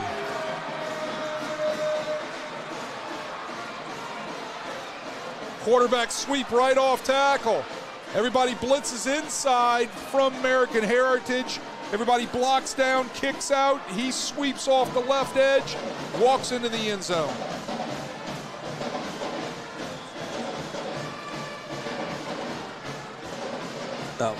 The hero of regulation, Castellan, is on to try to make this a 7-point game, and the kick is good. So your new score, Edna Karr 24, American Heritage 17. So now Heritage will get the ball at the 10-yard line. And the biggest lock at this point is as soon as they get to the line of scrimmage, the Karr band will play. Oh, they're going to tune it up right now. They're all talking about decibel levels down there. There you go. You know how you can't do this in college, just so you know, but you can certainly do it in high school football. Look, you know how on the sidelines they hold up numbers, and all that type of stuff for signals and everything. Right now they're holding up decibel levels down there. Like we need 10 decibel level, right? I mean, these guys are ready to blow them horns. Look, they got them up and ready. This is going to be awesome. Okay, so let's talk situations here. If you're Heritage and you score, do you kick and play on, or you try to go for 2 in the win at this point? All right, what time's my flight tomorrow? In a few hours. In a few hours. I think I think I go ahead and go for 2. It all depends on how I get into the end zone, honestly. They're going to run it on first down, and they had Bueno lined up in Wildcat once again. He got nowhere. Was there a flag that came in there? I couldn't tell. No, okay. I do not believe so. Okay. But getting back to your point. No gain. It's 2nd and goal. Getting back to your point, do you go for 2 or do you go for 1? It's how you score, Lenny. It's how you score. Check that. That was Jean-Noel. That was not Bueno, but it had the same look as what Bueno has done several times here in the second half. Bueno is lined up as a sidecar, I should say, alongside Jean-Noel. Back to pass. It is incomplete. There was nobody in white there, and there were a couple of gold jerseys, Aiden Hall and Hayward Howard. A couple of guys headed to the SEC next year. Yeah, and a guy from the SEC was applying the pressure. In Richard Anderson. It is 3rd and goal at the 10. They've got to have a touchdown, remember. Right. So you got 2 shots to get it in the end zone here. Little confusion down there on the play call. Right, and they're going to call, and with the confusion, they're going to call timeout and make sure they've got everything straight. Everybody asks, and I'm going back to the score, right? I believe, and I've always believed that it's how you score and what is the momentum at that particular moment when you score, whether you're kicking the 1 or the 2. Yeah. All of this, you're on the road, you go for 2, you're at home, you kick. No. I believe it's all down onto. We did a game in 2019, I believe it was, with John Curtis, Archbishop Rummel, went to overtime. Curtis scored last. Rummel scored, kicked the extra point. Curtis scored and went for 2. Colin Guggenheim. It was Colin Guggenheim, who is now the running back coach at Nichols State University. Yes, he is, and got stopped inches short. Well, whistle before this can get underway, and I believe it's timeout Karr. They didn't like something they saw in the defensive alignment out there, and Karr gets a timeout right before the snap. They were out of position in the secondary. They had their 2 safeties were not lined up properly, so immediately from the boundary they used their 1 timeout that they get with their overtime. But I remember that Colin Guggenheim game. He tried to run off tackle, and he got stuffed right at the line of scrimmage almost. Yep, that Rummel team, of course, Rummel playing in the first game here tonight. Rummel went on to win their most recent state championship. That was Nick Monica's first year as head coach. A terrific game. 2 o'clock Saturday afternoon. Look, put this right here with it. Right. Here, this game I'd put it right there with it in terms of what we've seen, the quality of play. Hey, have there been penalties? Yes. Okay. Have there been mistakes? Yes. But you're seeing the athletic ability of both of these teams and just some outstanding plays out there. Fun stuff. Just to let you know, I'm not going senile. That was a 2:00 Saturday afternoon. Well, that was the previous one. This was a Friday night game, but it's okay. Oh, I'm talking about the previous one. No, the first one we did was on a Friday night. That was the first time, or Saturday afternoon, the first time Rummel and Curtis met. This was the one where they were both undefeated. That was a Friday night game. That was a Friday night game. It was. It was. That a great game. So look at this look. Here's a different look. They're going to go diamond to the bottom of the screen. They better get somebody over here talking about Karr. And they got Bueno at the top. And they blew it up as they tried to throw it to Bueno. It is Kevin Martin on the stop, and it's going to be 4th down at the 11. Kevin Martin makes a great rip technique past the blocker. The blocker just let him go. And remember, both teams have used their timeout here, so you can't stop it. You got to just get up there and run it. They're going over and talking about it right now. Play clock is running. Jean Noel over talking with Mike Smith. Now he's going to come in. They'll sub a couple of guys in, take a couple others out, get the personnel they want in there. Play clock is at 7. They're going to have to hurry here. 6. Play clock at 4. At 3. They're going to have to go quickly, and they're not going to get it off. There's a flag, and now you're going to run this from the 16. Both teams used their one timeout in the overtime period before that 3rd down play. So now it will be 4th and goal at the 16. Well, you know. And if you're Karr, you're Torres Howard, Bryce Brown, what are you telling your guys right now? Well, first of all, it's not the end of the world to get the penalty because that allows your receivers some room to operate. You do have some room, yeah. Right, you got room to operate. What I'm telling my guys right now, if I was Bryce Brown on defense, is we are going to play zero coverage with a safety across the top. That's what they're in. Mm-hmm. And we're going to make sure we knock everything down. Here we go. Trying to run a little trickeration here. Trying to run a pass. No, they're going to run it instead. Got to keep it going. From the 5, he's bottled up, and that will do it. Kevin Martin takes down Jamar Denson, and Karr wins it in overtime. Denson having such a great night tonight. Gave his best effort, but great job by that Karr defense to pursue and to knock him out of bounds. Wow. And that was going to be a reverse pass. Denson realized he had no one, tucked it and ran with it, got from the 16 down to the 4, and comes up just 4 yards short. What a game. Yeah, he was looking into the end zone for the pass right there. Well covered by Karr. He decides to tuck it and do it on his own. Almost doesn't. Had a great night.